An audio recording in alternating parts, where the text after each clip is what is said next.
മോഹൻദാസിന്റെ ഒരു സുഹൃത്തു കൂടിയാണ്. മോഹൻദാസിനെ ഒന്ന് എണീറ്റുന്നോളൂ, കണ്ടോട്ടെ.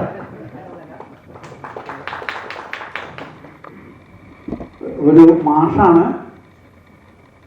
അതുപോലെ തന്നെ ധാരാളം വായിക്കുകയും ഒക്കെ ചെയ്യുന്ന ഒരാളാണ്. അപ്പോൾ മോഹൻദാസാണ് അത് എഴുതിയിട്ടുള്ളത്. ധീരജാണ് അത് സംവിധാനം ചെയ്ത് ഇന്നത്തെ രൂപത്തിലാക്കിയിട്ടുള്ളത്. ഇത് അഞ്ചവതരണം കഴിഞ്ഞ് ആദ്യത്തെ അവതരണം കാണാനുള്ള ഭാഗ്യം എനിക്കുണ്ടായി. അതായത് ഞാൻ ആദ്യമായിട്ട് മോഹൻദാസിനെ, ധീരജിന്റെ അച്ഛൻ മോഹൻദാസിനെ സ്വാഗതം ചെയ്യുകയാണ്. രണ്ടാമത് നിങ്ങൾക്ക് എല്ലാവർക്കും പ്രിയപ്പെട്ട നമ്മുടെ ആശാൻ അല്ലേ, ധീരജേട്ടനെ സ്വാഗതം ചെയ്യുന്നു. അവര് ഇന്നത്തെ ഈ കഥയെക്കുറിച്ച് നിങ്ങളോട് സംസാരിക്കും. Thank you. കുട്ടികൾക്ക് വേണ്ടിയിട്ടുള്ള, കുഞ്ഞു പ്രേക്ഷകർക്ക് വേണ്ടിയുള്ള ആട്ടക്കഥ എന്നുള്ള രീതിയിലാണ് ഈ കൂർമ്മപുരാണം ഉത്തരകാണ്ഡം എന്നുള്ള ആട്ടക്കഥ ഉണ്ടാക്കിയിട്ടുള്ളത്. പിന്നെ ഏതായാലും കുഞ്ഞു പ്രേക്ഷകർ വളരെ കുറവാണ്. പിന്നെ എല്ലാ പ്രേക്ഷകരുടെ ഉള്ളിലും ഒരു കുഞ്ഞുണ്ട് എന്നുള്ളത് കൊണ്ട് എല്ലാവർക്കും, പിന്നെ നമ്മൾ കുട്ടികൾക്ക് വേണ്ടിയിട്ടാണ് ഉണ്ടാക്കിയിട്ടുള്ളത് എന്നുണ്ടെങ്കിൽ പോലും ഈ കഥകളിയുടെ ബാലപാഠങ്ങൾ പഠിക്കുകയും അല്ലെങ്കിൽ അത് മനസ്സിലാക്കുകയും അതിലേക്ക് പ്രവേശിക്കാൻ താല്പര്യപ്പെടുകയും ചെയ്യുന്ന ആളുകൾക്കും ഒരു എന്താ പറയുക, ഒരു വാതിലായിട്ട് ഇത്തരം ഈ ആട്ടക്കഥ ഉപകാരപ്പെടുമെന്ന് തോന്നുന്നു. ഇപ്പോൾ ഇന്ന് സത്യത്തിൽ തീശപ്പള്ളി രാജുവായിട്ട് വരാമെന്ന് പറഞ്ഞതും ക്ലാസ് എടുക്കാമെന്നൊക്കെ പറഞ്ഞതുമാണ്. എങ്കിലും അദ്ദേഹത്തിന് ചില തിരക്കുകളുണ്ടായിരുന്നു. അപ്പോൾ അത് മാത്രവുമല്ല, ഈ ആട്ടക്കഥയെ കുറിച്ചിട്ടൊന്ന് പറയേണ്ടതുണ്ട് എന്നുള്ള കാര്യങ്ങൾ കൊണ്ട് ഇപ്പോൾ കാണുന്നതിന് മുമ്പായിട്ട് അതിനെക്കുറിച്ചൊരു പ്രാഥമിക ബോധം ഉണ്ടാക്കുക എന്നുള്ളതിൻ്റെ ഭാഗമായിട്ടാണ് ഇന്ന് ഈ സെക്ഷൻ ഞാൻ പങ്കെടുത്തോളാം എന്ന് പറഞ്ഞത്. എന്തായാലും നമ്മൾ പൊതുവെ കഥകളിയിൽ ഉപയോഗിച്ചുകൊണ്ടിരിക്കുന്ന ആശയങ്ങൾ, ഏത് ആട്ടക്കഥയാണെങ്കിലും പൊതുവെ ദുര്യോധനോ ബാലിവിജയോ കിരാതോ നമുക്കറിയുന്ന ആട്ടക്കഥകൾ മുഴുവൻ അതിൻ്റെ ആശയങ്ങൾ മിക്കവാറും മുതിർന്നവർക്ക് വേണ്ടിയുള്ള ആശയങ്ങളാണ്. അതിൻ്റെ അവതരണങ്ങളിൽ ചില ഹാസ്യ രീതികളോ അതൊക്കെ കുട്ടികൾക്കും കൂടി മനസ്സിലാവുന്നതുണ്ടെങ്കിൽ പോലും ഈ ആശയങ്ങൾ കൃത്യമായി മുതിർന്നവരുടെ ആശയങ്ങളായിട്ടാണ് നമ്മൾ കണ്ട് വരാറുള്ളത്. കുട്ടികളെ പൊതുവെ ഗൗനിക്കുന്ന ഒരു രീതി കഥകൾക്ക് പതിവില്ല, അല്ലെങ്കിൽ മുമ്പ് എനിക്ക് തോന്നിയിട്ടില്ല. ഇപ്പോൾ നമ്മൾ ബാലസാഹിത്യം പോലെ അല്ലെങ്കിൽ കാർട്ടൂൺ സിനിമകളോ ഫാന്റസി സിനിമകളിലും കുട്ടികൾക്ക് മാത്രമായിട്ടുള്ള ഓരോ വിഭാഗത്തിനും ഓരോ ശാഖകൾ ഉണ്ടായിരിക്കുമ്പോൾ തന്നെ കഥകളി കുട്ടികളെ കൃത്യം അത്ര കണ്ട് പരിഗണിക്കാതെ ഇരിക്കുന്ന ഒരവസ്ഥയാണ് തോന്നിയിട്ടുള്ളത്. ഇതുകൊണ്ട് അതിനെല്ലാം മാറ്റം വരും എന്നതല്ല ഉദ്ദേശിക്കുന്നത്. എങ്കിലും അതിനേക്കുള്ള ഒരു ചുവടുവെപ്പ് എന്നുള്ള നിലയിൽ കുട്ടികൾക്ക് വേണ്ടിയിട്ടുള്ള ഒരു ആട്ടക്കഥ, അതോടൊപ്പം തന്നെ ഈ നവരസം എന്ന ക്ലാസ് ഒരു വർഷമായി ചെയ്തുകൊണ്ടിരിക്കുന്ന ഒരു കാര്യമുണ്ട്. കുട്ടികളെ പരമാവധി കഥകളിയിലേക്ക് അടുപ്പിക്കുക, കുട്ടികളെ ആ ഒരു ഉദ്ദേശം കൂടി സത്യത്തിൽ ഇതിന്റെ ആരംഭത്തിൽ ഉണ്ടായിരുന്നു. ആരംഭം മുതൽ ഇതിന്റെ ഒപ്പം ഉണ്ടായിരുന്നു. കുട്ടികളെ കഥകളിയിലേക്ക് അടുപ്പിക്കുക, കുട്ടികൾക്ക് മനസ്സിലാകുന്ന ഒരാശയം കഥകളിയിലൂടെ അവതരിപ്പിക്കുക എന്നതാണ് നമ്മൾ ഈ ആട്ടക്കഥയിലൂടെ ഉദ്ദേശിച്ചിട്ടുള്ളത്. അങ്ങനെ കഥകളിയുടെ ഒരു കുട്ടികൾ വലുതാവുന്നതിനനുസരിച്ച് വലുതാവുമ്പോൾ വേണ്ട ആശയങ്ങൾ ഇപ്പൊ തന്നെ കഥകളിയിൽ ഒരുപാട് നിലവിലുണ്ട്. എനിക്ക് പറഞ്ഞ പോലെ മകന് കഥ പറഞ്ഞു കൊടുക്കുന്ന സമയത്തൊക്കെ ഉണ്ടായിട്ടുള്ള ചില പ്രശ്നങ്ങൾ, ബാലിവിജയം ഈ സുഗ്രീവനും ബാലിയും തമ്മിൽ അടിയുണ്ടായത് എന്തിനാണെന്ന് പറഞ്ഞു കൊടുക്കുമ്പോഴോ, അല്ലെങ്കിൽ ദുര്യോധനവധത്തില് ഈ ചൂതുകളിയും അതിലുണ്ടാവുന്ന വിജയപരാജയങ്ങളൊക്കെ പറഞ്ഞു കൊടുക്കുമ്പോൾ ഉണ്ടാകുന്ന ഒരു പ്രശ്നം, അത് കുട്ടിക്ക് പറഞ്ഞു മനസ്സിലാക്കാൻ പറ്റാത്ത ഒരു പ്രശ്നം പൊതുവിൽ ഞാൻ അനുഭവിച്ചിരുന്നു. എങ്ങനെയാണ് ബാലസുഗ്രീവന്മാർ ജനിച്ചത്, എങ്ങനെയാണ് ഇങ്ങനെയൊക്കെയുള്ള പണ്ട് ഇതിന്റെ ഒരു കഥയുണ്ട്. പ്രതിഭയുടെ മകന്റെ ഒരു കഥ ഉണ്ട്. ഈ പറഞ്ഞ പോലെ അരുണൻ ശ്രീവേഷം കെട്ടിയിട്ട് പോയിട്ടാണ് ബാലി ഉണ്ടായി, അത് കഴിഞ്ഞ് സുഗ്രീവൻ ഉണ്ടായി എന്നൊക്കെ പ്രതിഭയുടെ കഥ പറഞ്ഞു കൊടുക്കുന്ന സമയത്ത് മകൻ തിരിച്ചു ചോദിച്ചു, അപ്പൊ എന്താ ഹരിദാസ മാമക്ക് കുട്ടി ഉണ്ടാവാത്ത ചോദിച്ചു. ഹരിദാസമാമ ഇന്ന് ശ്രീവേഷ കിട്ടുന്നത്. അപ്പൊ ഈ പറഞ്ഞതുപോലെ ഈ അങ്ങനെ കുട്ടികൾക്ക് മനസ്സിലാവാത്ത ഒരുപാട് കാര്യങ്ങൾ, അല്ലെങ്കിൽ അവരെ സംബന്ധിച്ച് അത് പ്രശ്നമല്ല, അവർക്ക് ബാധിക്കാത്ത ഒരുപാട് ആശയങ്ങളുണ്ട്. അപ്പൊ ഇത് വളരെ സിമ്പിളായിട്ട് നമുക്ക് കുട്ടികൾക്ക് മനസ്സിലാവുന്ന ഒരു ആശയം. എന്നാൽ കഥകളിയുടെ സങ്കേതങ്ങളിലൂടെ തന്നെയാണ് കൂർമ്മപുരാണ ആട്ടക്കഥ ചെയ്തിട്ടുള്ളത്.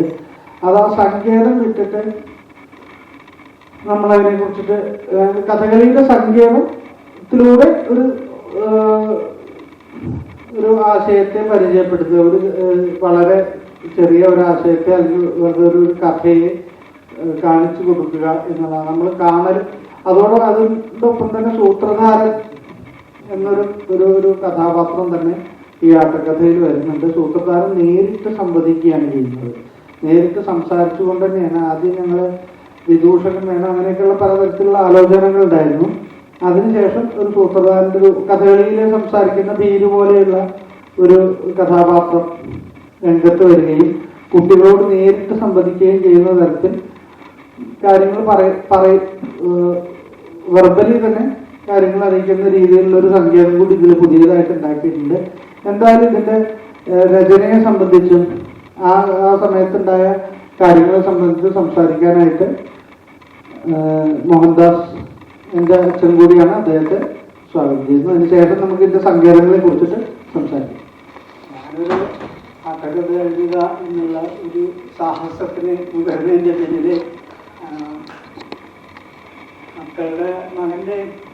മകളുടെ രണ്ടുപേര് ആർട്ടിസ്റ്റുകളായതുകൊണ്ട് തന്നെ നമുക്കും നേരത്തെ തന്നെ കഥകളിയിലും അതുപോലുള്ള ക്ലാസിക് ആർട്ട് കലാരൂപങ്ങളോടൊക്കെ ഒരു താല്പര്യമുള്ള കൂട്ടത്തിലാണ്. അതിൽ കവിഞ്ഞ് ഒരു കഴിവും ഉണ്ടായിട്ടല്ല. ഈ മക്കള് കളിപ്പാട്ടം മുതൽ കല്യാണം വരെ അവരുടെ ആവശ്യങ്ങൾ നമ്മളെ മുന്നൊരു വെല്ലുവിളിയായിട്ട് വരുമ്പോഴും ഒരാട്ടക്കഥ എഴുതി തരാൻ പറ്റുമോ എന്ന് അച്ഛനോട് മകൻ ചോദിക്കുന്ന ഒരനുഭവം അത്ര സാധാരണമല്ല എന്നൊക്കെ പറയാം. ഞാനിങ്ങനെ അത്യാവശ്യം കേരള നടനത്തിന് വേണ്ടിയിട്ട് എന്തെങ്കിലുമൊക്കെ കുറച്ച് വരികളൊക്കെ എഴുതി കൊടുക്കാൻ പറയുമ്പോൾ അതൊക്കെ കുറച്ച് എഴുതി കൊടുക്കും. പണ്ട് 10ാം ക്ലാസ് വരെയുള്ള മലയാള അധ്യാപകരുടെ കൃപ കൊണ്ട് ഭാഷ കുറച്ചൊക്കെ കൈകാര്യം ചെയ്യാൻ, പിന്നെ കുറെ വായനയൊക്കെ കൂടിയായിട്ട് നമുക്ക് ഭാഷ എന്തെങ്കിലും ഇടയ്ക്കുള്ള കവിത എന്തെങ്കിലും കുറിക്കും, അല്ലെങ്കിൽ എന്തെങ്കിലും കഥകൾ എഴുതുക, അങ്ങനെയൊക്കെയുള്ള പരിപാടികളുണ്ട്.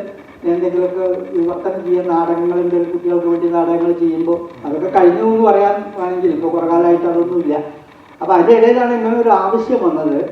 ഒരു കുട്ടികൾക്ക് ഇഷ്ടപ്പെടുന്ന രീതിയിലുള്ള ഒരു കഥ, ഒരു ആട്ടക്കഥ ഉണ്ടാവുകയാണെങ്കിൽ അത് ചിട്ടപ്പെടുത്തി അവതരിപ്പിക്കുമ്പോൾ കുട്ടികൾ കൂടി ആസ്വദിക്കാവുന്ന ഒരു തലം വേണം. സാധാരണ പുരാണ കഥകളിൽ നിന്നാണ് മിക്കവാറും ആട്ടക്കഥകളുടെയൊക്കെ ഉത്ഭവം ഉണ്ടാവുന്നത്. അപ്പോൾ അങ്ങനെ അല്ലാതെ ഇപ്പം എന്ത് ചെയ്യുക എന്നുള്ളതൊക്കെ അവൻ ആലോചിച്ചിട്ട് അവൻ തന്നെ ഒരു ദിവസം പറഞ്ഞു, അച്ഛൻ പണ്ടൊരു ആമകളുടെ ഒരു നാടകം ചെയ്തില്ലേ, ആ നാടകം നമുക്ക് കഥകളിയിൽ ആട്ടക്കഥയൊക്കെ എഴുതാൻ പറ്റുമോ? അപ്പം ഞാൻ പണ്ട് ഹയർ സെക്കൻഡറിയിലെ കുട്ടികളെ വെച്ചിട്ട് ഒരു നാടകം ചെയ്യാൻ വേണ്ടി അതിനുവേണ്ടി എഴുതിണ്ടാക്കിയപ്പോൾ അങ്ങനെ ഒരു എഴുതിണ്ടാക്കിയൊരു നാടകം ഉണ്ട്. നാടകം അവതരിപ്പിക്കുകയും ജില്ലവരെ അത് പോവുകയും സമ്മാനം നേടുകയൊക്കെ ചെയ്ത് അങ്ങനെ അവസാനിച്ച് ഒരു അധ്യായമാണ്. അത് മറന്നു, ആ നാടകം തന്നെ സത്യം പറഞ്ഞാൽ മറന്നു എന്ന് പറയാം. ആ സമയത്ത് പഠിച്ചൊരു കവിത ഉണ്ട്, the hair and the tortoise. നമ്മുടെ എഴുതിയ ആളുടെ പേരെന്താണെന്നുള്ളത് എനിക്ക് ഇതുവരെയും കിട്ടിയിട്ടില്ല, ആ കവിതയും കിട്ടിയിട്ടില്ല. ഞാൻ അവസാനം യൂട്യൂബിൽ ഒരു യൂറോപ്യൻ ഒരു നോർത്ത് ഇന്ത്യൻ സ്കൂളിൽ ഈ കവിത പഠിപ്പിക്കുന്നതിൻ്റെ ഒരു ഇത് വീഡിയോ കിടക്കുന്നുണ്ട്. ആ ടീച്ചർ ക്ലാസ് എടുക്കുന്ന സമയത്ത് ഈ വരികൾ ചെല്ലിയിട്ട് അതിൻ്റെ അർത്ഥം പറയുന്ന സമയത്ത് ആ വരികൾ എഴുതിയെടുത്തിട്ടാണ് എനിക്ക് ആ കവിത ഒരു വിധമൊക്കെ കിട്ടുന്നത്. എന്നാൽ തന്നെ അവരുടെ ഉച്ചാരണ പ്രശ്നം കൊണ്ടൊക്കെ ചില വാക്കുകളൊക്കെ വിട്ടുപോയി. അങ്ങനെ ആ കവിത കിട്ടി. കവിതയിൽ പറയുന്നത് എന്താ വെച്ചാൽ, കവിത ഞാൻ പഠിച്ചതായതുകൊണ്ട് അതിൻ്റെ ആശയം എൻ്റെ ഉള്ളിൽ കിടക്കുന്നുണ്ട്. നമ്മൾ പറയുന്ന പോലെയല്ല സംഭവിച്ചത് എന്നാണ് ആ കവി പറയുന്നത്. കഥ അത് തന്നെ. ആമയും മുയലും പന്തയത്തെ തീരുമാനിച്ചു, നിനക്കെന്നെ തോൽപ്പിക്കാൻ കഴിയില്ല, വെറുതെ എന്തിനാണ് നീ ഈ തോടും വെച്ചിട്ട് ഇങ്ങനെ, നിന്നെക്കൊണ്ട് പറ്റില്ല, പിന്നെ എന്തിനാ വെറുതെ, നീ പുറപ്പെടുന്നതിൻ്റെ ഒപ്പം ഞാൻ അവിടെ എത്തിയിട്ടുണ്ടാവും, അത് നിനക്ക് തന്നെ അറിയുന്ന കാര്യമാണ്, പിന്നെ എന്തിനാണ് നമ്മൾ തമ്മിലൊരു മത്സരത്തിൻ്റെ ഒന്നും ആവശ്യമില്ല, എന്നാലും ഞാൻ വെല്ലുവിളിക്കണം, നിനക്ക് പറ്റുമോ, നമുക്ക് കാണാം എന്ന് പറഞ്ഞ് ആമ വീട്ടിൽ പോയി. വീട്ടിൽ പോയിട്ട് ആലോചിക്കുകയാണ്. അപ്പം എന്താ വെച്ചാൽ ആമയ്ക്ക് 3 സഹോദരങ്ങളുണ്ട്. ആമകൾ ഒക്കെ കണ്ടാൽ ഏതാണ്ട് ഒരുപോലെയാണല്ലോ. ആസ് ലൈക്ക് കുഡ് ബി എന്നാണ് വരിയിൽ കവി പറയണത്. 4 പേരെയും കണ്ടാൽ തിരിച്ചറിയില്ല, മാറിപ്പോവും. സാമി ആണ് ഈ ആമ. മത്സരത്തിന് വെല്ലുവിളിക്കപ്പെട്ട മൂത്ത സഹോദരൻ എന്നുള്ള നിലയ്ക്ക് വരുന്ന ആമ സാമിയാണ്. സാമിയുടെ സഹോദരന്മാരെന്ന് പറയുന്നത് ക്ലാരൻസ്, ക്രീപ്പർ, മർമഡ്യൂക്ക്, ഇങ്ങനെ 3 സഹോദരന്മാരും. അപ്പം ഞാനത് കഥയിലേക്ക് നമ്മളുടെ ഒരു അന്തരീക്ഷത്തിലേക്ക് മാറ്റിയപ്പോൾ ഈ ജോണി എന്നുള്ള മുയലിന് ഞാൻ മാർത്താണ്ഡവർമ്മൻ മുയൽ, പിന്നെ സാമി എന്നുള്ള ആളെ സാമതൻ ആക്കി. പിന്നെ അതുപോലെ തന്നെ ക്ലാരതൻ, ക്ലൈബതൻ, മർമ്മതൻ എന്നൊക്കെയുള്ള പേര് മാറ്റി. അപ്പോൾ നാടകത്തിൻ്റെ സമയത്ത് ഇതൊന്നും മാറ്റിയിട്ടൊന്നുമില്ല, അങ്ങനെ ഇത്ര പേരൊന്നും വന്നിട്ടില്ല. ഇത് കഥകളിയുടെ ആവശ്യത്തിന് എത്രയും പേരുകൾ വന്ന്. അപ്പോൾ ഇത് എഴുതി ചേർക്കുന്ന സമയത്ത് ഞാൻ എന്ത് ചെയ്തു, ഈ കവി ഇങ്ങനെയല്ല കഥ ഇങ്ങനെയാണ് എന്ന് പറഞ്ഞിട്ട് അനിയന്മാരെയും കൂട്ടി ഓരോ സ്ഥലത്ത് ഓരോരുത്തരെ നിർത്തിയിട്ട്, അതായത് ഈ പിന്നെ കർഷകൻ്റെ പിന്നെ കലവറ ആയിട്ടുള്ള ഈ കൊയ്ത്ത് സൂക്ഷിക്കാനുള്ള ഒരു സ്ഥലമുണ്ട്. അവിടുന്ന് ഈ ഫിനിഷിംഗ് പോയിൻ്റ് വരെയുള്ള ആ സ്പോട്ടിനെ വിഭജിച്ചിട്ട് ഒരാൾ തുടക്കത്തിൽ സ്റ്റാർട്ടിംഗ് പോയിന്റിൽ നിൽക്കുന്നു, മർമഡ്യൂക്ക്. രണ്ടാമത്തെ ആൾ പിന്നെ ക്രീബതൻ അടുത്തൊരു പന്നിത്തടത്തിൻ്റെ അവിടെ, അല്ല ഒരു ഗ്രീൻ ഡക്ക് പോണ്ടുണ്ട്, ഒരു കുളത്തിൻ്റെ അവിടെ ഒളിച്ചിരിക്കുക. മൂന്നാമത്തെ ആൾ ഒരു പിക്സ്റ്റേ ഉണ്ട്. അതുപോലെ ആമ ഈ ജയിച്ച് ആമയ്ക്ക് കിട്ടിയ സമ്മാനം അവാർഡൊക്കെ കിട്ടിയോട് കൂടിയിട്ട് ആളൊന്ന് പൊന്തി. ഞാൻ സാധാരണക്കാരൻ ഒന്നല്ല, ഞാൻ അവാർഡൊക്കെ വാങ്ങിയ ഒരു ഓട്ടക്കാരനാണ്. അതും ഓട്ടത്തിൽ ഏറ്റവും മികച്ച വംശത്തിൽപ്പെട്ട മുയലിനെ തോൽപ്പിച്ചിട്ടാണ് അവാർഡ് വാങ്ങിയിരിക്കുന്നത് എന്നൊക്കെയുള്ള ആ ഒരു അഹങ്കാരവും ഒക്കെ ആയിട്ട്, പിന്നെ ഉദ്ഘാടന സമ്മേളനങ്ങൾക്കും അനുമോദന സമ്മേളനങ്ങൾക്കും സ്വീകരണങ്ങളും ഒക്കെ ആയിട്ട് അങ്ങനെ തിരക്ക് പിടിച്ച ജീവിതമാണ്. അപ്പോൾ സ്വാഭാവികമായിട്ടും പിന്നെ ഒരു സെൽബന്തി കൂടെ വേണമല്ലോ. ഇങ്ങനെയൊക്കെയുള്ള ആൾക്കാർ ഇപ്പോൾ രാഷ്ട്രീയ നേതാക്കന്മാർ നടക്കുമ്പോൾ ശ്രദ്ധിച്ച് നോക്കുകൊണ്ട് അവർ വേണമെങ്കിലും വേണ്ടെങ്കിലും ഒരു 4-5 ആൾക്കാരെ ഒപ്പം കൊണ്ടു നടക്കും. അപ്പോൾ എന്താ വെച്ചാൽ അത്ര പ്രധാനപ്പെട്ട ഒരു വ്യക്തിയാവുമ്പോൾ, പണ്ട് രാജാക്കന്മാർ തെരുവീഥികളിലൂടെ അവരുടെ വിജയം ഒക്കെ കഴിഞ്ഞിട്ട് യാത്ര ചെയ്യുമ്പോൾ അതിനനുസരിച്ചുള്ള പരിവാരങ്ങളോടുകൂടി എല്ലാ സൈനികരും ഒക്കെ കൂടി ഒരുമിച്ച് അറിഞ്ഞു. ഇന്നിപ്പോൾ അത്രയൊന്നും കിട്ടില്ലെങ്കിൽ കിട്ടിയ ആൾക്കാർ അറിഞ്ഞിട്ട് ആൾക്കാരെങ്കിലും ഒക്കെ ഒപ്പം നടത്തിയിട്ടാണ് നേതാക്കന്മാർ പോവുക. ഏതാണ്ട് നമ്മുടെ ആ അവസ്ഥയിലേക്കൊക്കെ എത്തിയിട്ടുണ്ട്. അവാർഡ് അത് തീരെ പ്രതീക്ഷിക്കാതെ ഇങ്ങനൊരു ഇത് കിട്ടിയതല്ലേ. അപ്പോൾ അതിൻ്റെ ഒരു അഹങ്കാരത്തിലിരിക്കുന്ന ആമയാണ് കാണിക്കുന്നത്. അതേസമയം മുയലിൻ്റെ അവസ്ഥ എന്താണെന്ന് വെച്ചാൽ, മുയൽ ആകെ കൂടി പ്രശ്നത്തിലായിരിക്കുന്ന അവസ്ഥയാണ്. കാരണം തൻ്റെ വംശത്തിന് ആകെ കൂടി ഉള്ളത് ഈ ഓട്ടക്കാർ എന്നുള്ള നിലയ്ക്ക് ഏറ്റവും നന്നായി ഓടുന്ന ഒരു വിഭാഗത്തിൽപ്പെട്ട ഒരാൾ അവസാനം ഒരു തരത്തിലും ഓടാൻ കഴിയാത്ത ഒരു മന്ദബുദ്ധിയായിട്ടുള്ള ഒരു ആമയോട് തോറ്റതിലുള്ള ആ ഖേദം, ആ ഖിന്നത ആയിട്ട് ഇരിക്കുന്ന, വിഷമത്തോടു കൂടി ഇരിക്കുന്ന ഒരവസ്ഥയാണ് മുയലിന്. മാത്രമല്ല, ആട്ടക്കഥ എഴുതുമ്പോൾ ഞാൻ എന്ത് ചെയ്തു, ഇങ്ങനെ ഒരു പദം, മുയലിൻ്റെ പത്നിയായിട്ട് ഉള്ളൊരു പദം, ഈ മുയൽ ഇങ്ങനെ ആത്മഹത്യ ചെയ്യാനുള്ള തീരുമാനമാണ്. തീയൊക്കെ കൂട്ടിയിട്ട് ചാടി, ഇനി ജീവിച്ചിരുന്നിട്ട് കാര്യമില്ല, വംശത്തിന് അത്രയും ദോഷം വരുത്തി വെച്ച സ്ഥിതിക്ക് ഞാനിനി ജീവിച്ചിരിക്കുന്നതിൽ അർത്ഥമില്ല, അതുകൊണ്ട് തീയിൽ ചാടി ആത്മഹത്യ ചെയ്യുക എന്നുള്ള നിലയ്ക്ക് തീയിൽ ചാടാൻ തുടങ്ങുമ്പോൾ ഭാര്യ വന്ന് പിടിച്ച ഒരു വിധമാണ്. അപ്പോൾ അത് ഒരു കഥാപാത്രം കൂടി വരണ്ടേ എന്നുള്ളതുകൊണ്ട് അത് ഒഴിവാക്കി ഇതിൽ. ഏതായാലും ഇങ്ങനെ കഥ മാറ്റുന്നത് എങ്ങനെയാ വെച്ചാൽ, രണ്ടാമത് മുയലിനോട് പിന്നെ മുയൽ ഒരിക്കൽ കൂടി ആമയെ വെല്ലുവിളിക്കുന്നതായിട്ട് ആക്കി മാറ്റി നാടകം ചെയ്യുമ്പോൾ. മുയൽ വീണ്ടും അന്ന് എനിക്കൊരു അബദ്ധം പറ്റി, നീ രണ്ടാമതൊരു മത്സരത്തിന് തയ്യാറാണോ എന്ന് ചോദിച്ചിട്ട് വരികയാണ് ചെയ്യുന്നത്. അപ്പോൾ ഈ ചോദിപ്പിക്കുന്നത് ആരാന്ന് വെച്ചാൽ, ആമയുടെ സെൽബന്ധിയായിട്ടുള്ള ഒരു കുറുക്കനാണ്, ആമയുടെ മന്ത്രിയോ പിന്നെ ഒരു സാമനൊക്കെ ആയിട്ട് ഒരു സാമാജികൻ പോലെ ഒരാളായിട്ടൊപ്പം നിൽക്കുന്ന ഒരു. അപ്പോൾ അതൊക്കെ ഒരു കഥാപാത്രം എന്ന് പറയുന്നത് ഒരു റെപ്രസെൻറ്റേഷനാണ്. ഇത് സാധാരണ നമ്മൾ ജീവിതത്തിൽ കാണുന്ന ചില സംഗതികൾ വെച്ചുകൊണ്ട് തന്നെ നമ്മളതിന് ചില പ്രാതിനിധ്യ സ്വഭാവം കൊടുക്കുകയാണ്. അപ്പോൾ സാധാരണ ഇങ്ങനത്തെ ആൾക്കാരുടെ പിന്നാലെ അവരെ സപ്പോർട്ട് ചെയ്യാനും അവർക്ക് വേണ്ട സാമ്പത്തിക സഹായവും മറ്റെന്തെങ്കിലും സഹായം ചെയ്തു കൊടുക്കാനൊക്കെ ആമയെ പോലെയുള്ള ഈ അല്പ ബുദ്ധികളും അതേസമയം അഹങ്കാരികളൊക്കെ ആയി തീർന്നിട്ടുള്ള ആളുകളുടെ ഒപ്പം എന്തായാലും ആരെങ്കിലുമൊക്കെ ഉണ്ടാവും. ഇങ്ങനെ ഒരു ഇപ്പോൾ നമ്മൾ ഹീറോസ് സിനിമയിൽ നായകസ്ഥാനം വഹിക്കുന്ന ഹീറോയിൻ്റെ കൂടെ ആരെങ്കിലും ഒരാൾ ഒരു ഹാസ്യ കഥാപാത്രം ഹരിശ്രീ അശോകനോ അല്ലെങ്കിൽ അതുപോലെയുള്ള ഏതെങ്കിലും പണ്ട് എസ് പി പിള്ളിയും ബഹദൂറും ഒക്കെ ആയിരുന്നു. അപ്പോൾ അങ്ങനത്തെ ഒരു അവസ്ഥയിൽ കൂടെ നിൽക്കുന്ന ഒരാളാണ്. അപ്പോൾ ഈ കുറുക്കൻ തന്നെയാണ് അപ്പുറത്ത് നിന്ന് മൊയലിനോട് കാര്യം. അതേ, ഇങ്ങനെ വിഷമിച്ചിരിക്കേണ്ട കാര്യമൊന്നുമില്ല, ഇതിൽ വലിയ പ്രശ്നമൊന്നുമില്ല, അത് വന്നാൽ ഒരിക്കലും അങ്ങനെ സംഭവിച്ചു എന്നുള്ളത് ശരിയാണ് എന്ന് വെച്ചിട്ട് രണ്ടാമത് ഒരു മത്സരത്തിന് തയ്യാറാവുന്നതിന് എന്താണ് കുഴപ്പം? അങ്ങനെയാണെങ്കിൽ നമുക്ക് ആമയോട് ഒന്നുകൂടി വെല്ലുവിളിക്കാം എന്ന് അവിടെ പറഞ്ഞ് ആമ അറിയാതെ അവിടെ ചെന്ന് മുയലിനെ പിരി കയറ്റിയിട്ടാണ് കുറുക്കൻ ഇവിടെ വന്നിട്ടുള്ളത്. കുറുക്കന് കൗശലൻ എന്നാണ് പേര് കൊടുത്തിരിക്കുന്നത്. കുറുക്കൻ ഇവിടെ വന്ന ആമയോട് അറിഞ്ഞില്ലേ, മുയൽ ഒരിക്കൽ കൂടി മത്സരത്തിന് പുറപ്പെട്ടിട്ടുണ്ടത്രേ. അത് കേട്ടോടുകൂടി ആമാകെ പരിഭ്രാന്തനായി. ഇനി രണ്ടാമതൊരു മത്സരമോ? അയ്യോ, എന്നെക്കൊണ്ട് പറ്റില്ല, അന്ന് ഇന്ന് കഷ്ടകാലത്തിന് അവൻ ഉറങ്ങിയതുകൊണ്ട് കഷ്ടിച്ച് എങ്ങനെയൊക്കെയോ ഭാഗ്യത്തിന് രക്ഷപ്പെട്ടു പോയത്, ഇനി പറ്റില്ല, ശരിയാവില്ലായിരുന്നു. അയ്യോ, അതൊന്നും ശരിയാവില്ല, അയ്യോ ഇതുവരെ ഉണ്ടാക്കിയ പേരും പെരുമയും ഒക്കെ പോയല്ലോ, ഇനി ഞാൻ എന്ത് ചെയ്യും എന്നുള്ള അവസ്ഥയിലായി ആമ. ബേജാറാവൊന്നും വേണ്ട, ഇതേ കുറുക്കൻ തന്നെ, അതിനൊക്കെ പണിയുണ്ട്, നമുക്കൊരു കാര്യം ചെയ്യാം. അപ്പോൾ ഈ അനിയന്മാർ 3 ആളുണ്ട് എന്ന് പറഞ്ഞത് വീട്ടിലല്ല, ഞാനതെന്താക്കി, അവർ പട്ടാളക്കാരാണ്, അതിർത്തി കാർഗിലിൽ അതിർത്തി കാക്കുന്ന പട്ടാളക്കാരാക്കി ഈ 3 ആമകളെ, ക്ലാരതൻ, ക്രീബതൻ, മർമ്മതൻ, ഇങ്ങനെ 3 ആൾക്കാരെ നമുക്കൊരു കാര്യം ചെയ്യാം, അവരെ വരുത്താം. അവരെന്തിനും പോകുന്ന ആൾക്കാരാണല്ലോ.